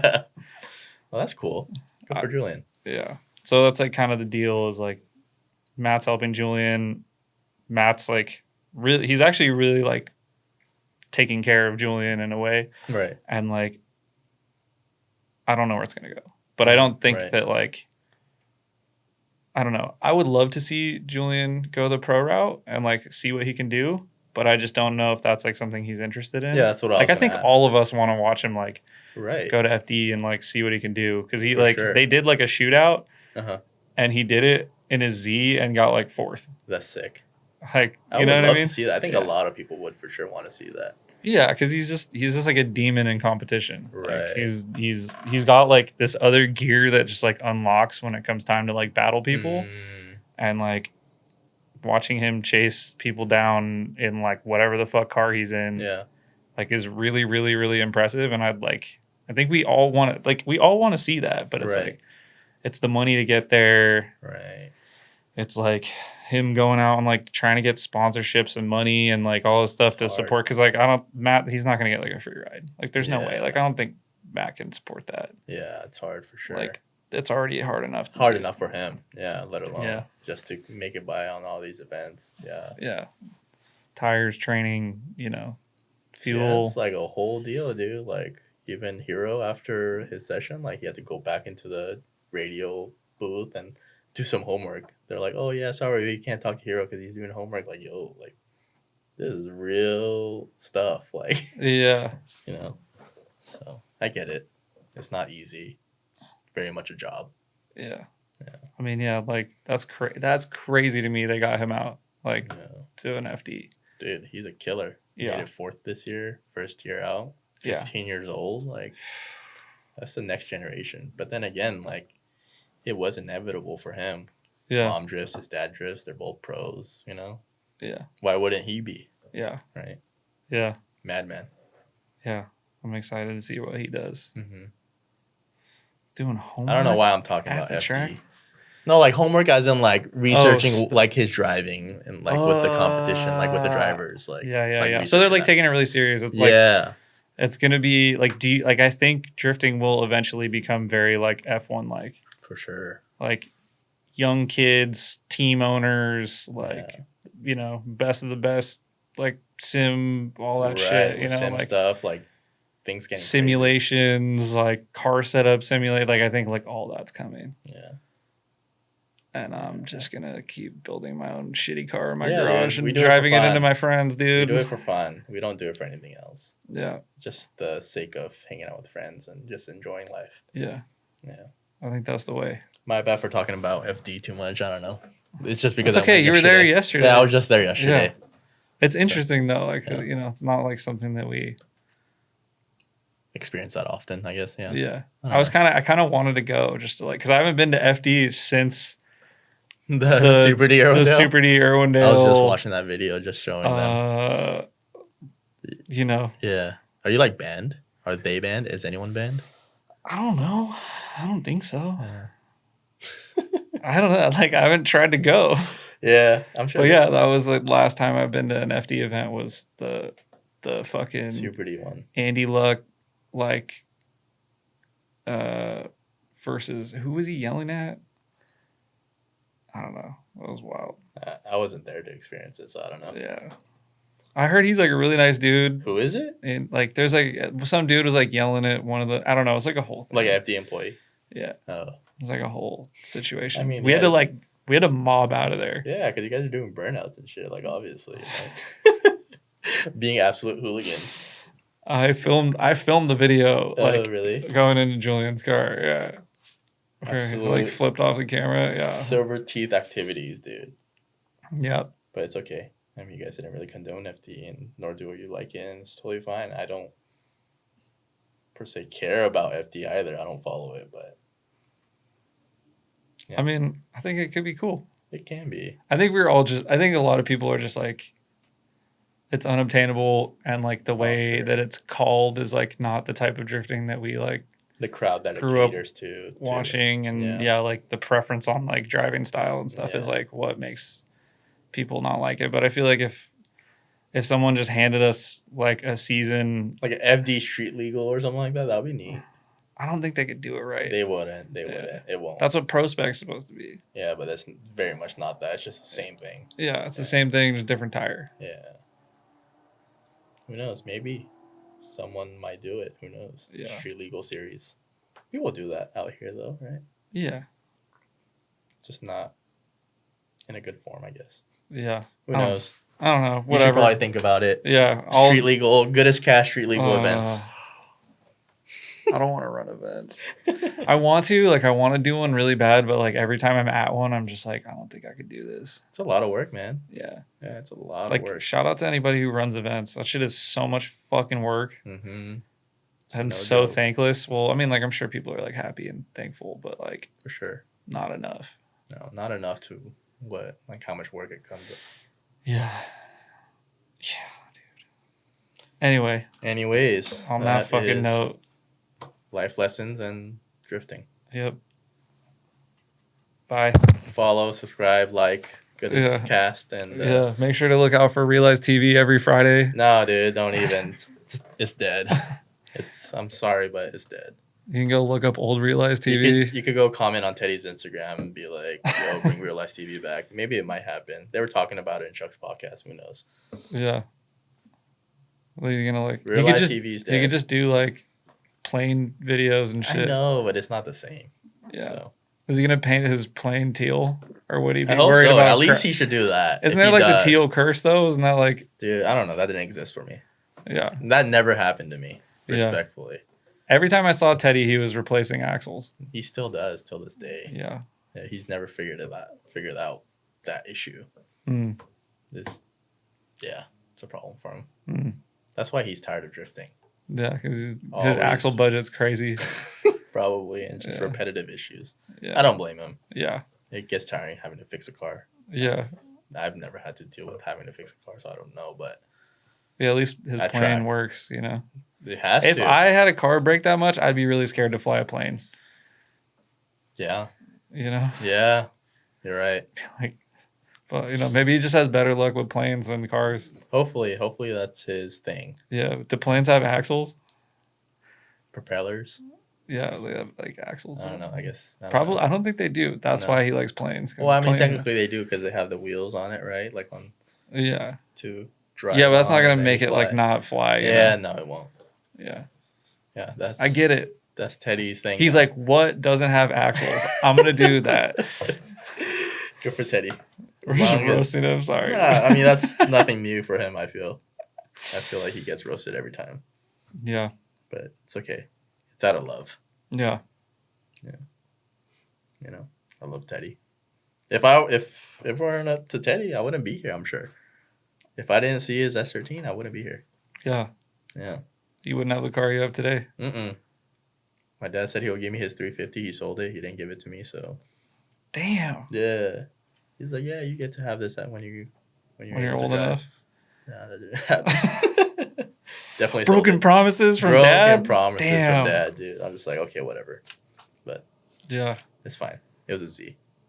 Yeah, then you probably would have like done sideshows and stuff. Yeah, who knows, right? Yeah, an alternate life. I could have been some sideshow. Sideshow J. Stupid ass kid. Sideshow J, dude. No, definitely not. Okay. But yeah. Peace. See you guys. Have a good night. Thanks. Morning. Sure. Welcome back to Realiz TV.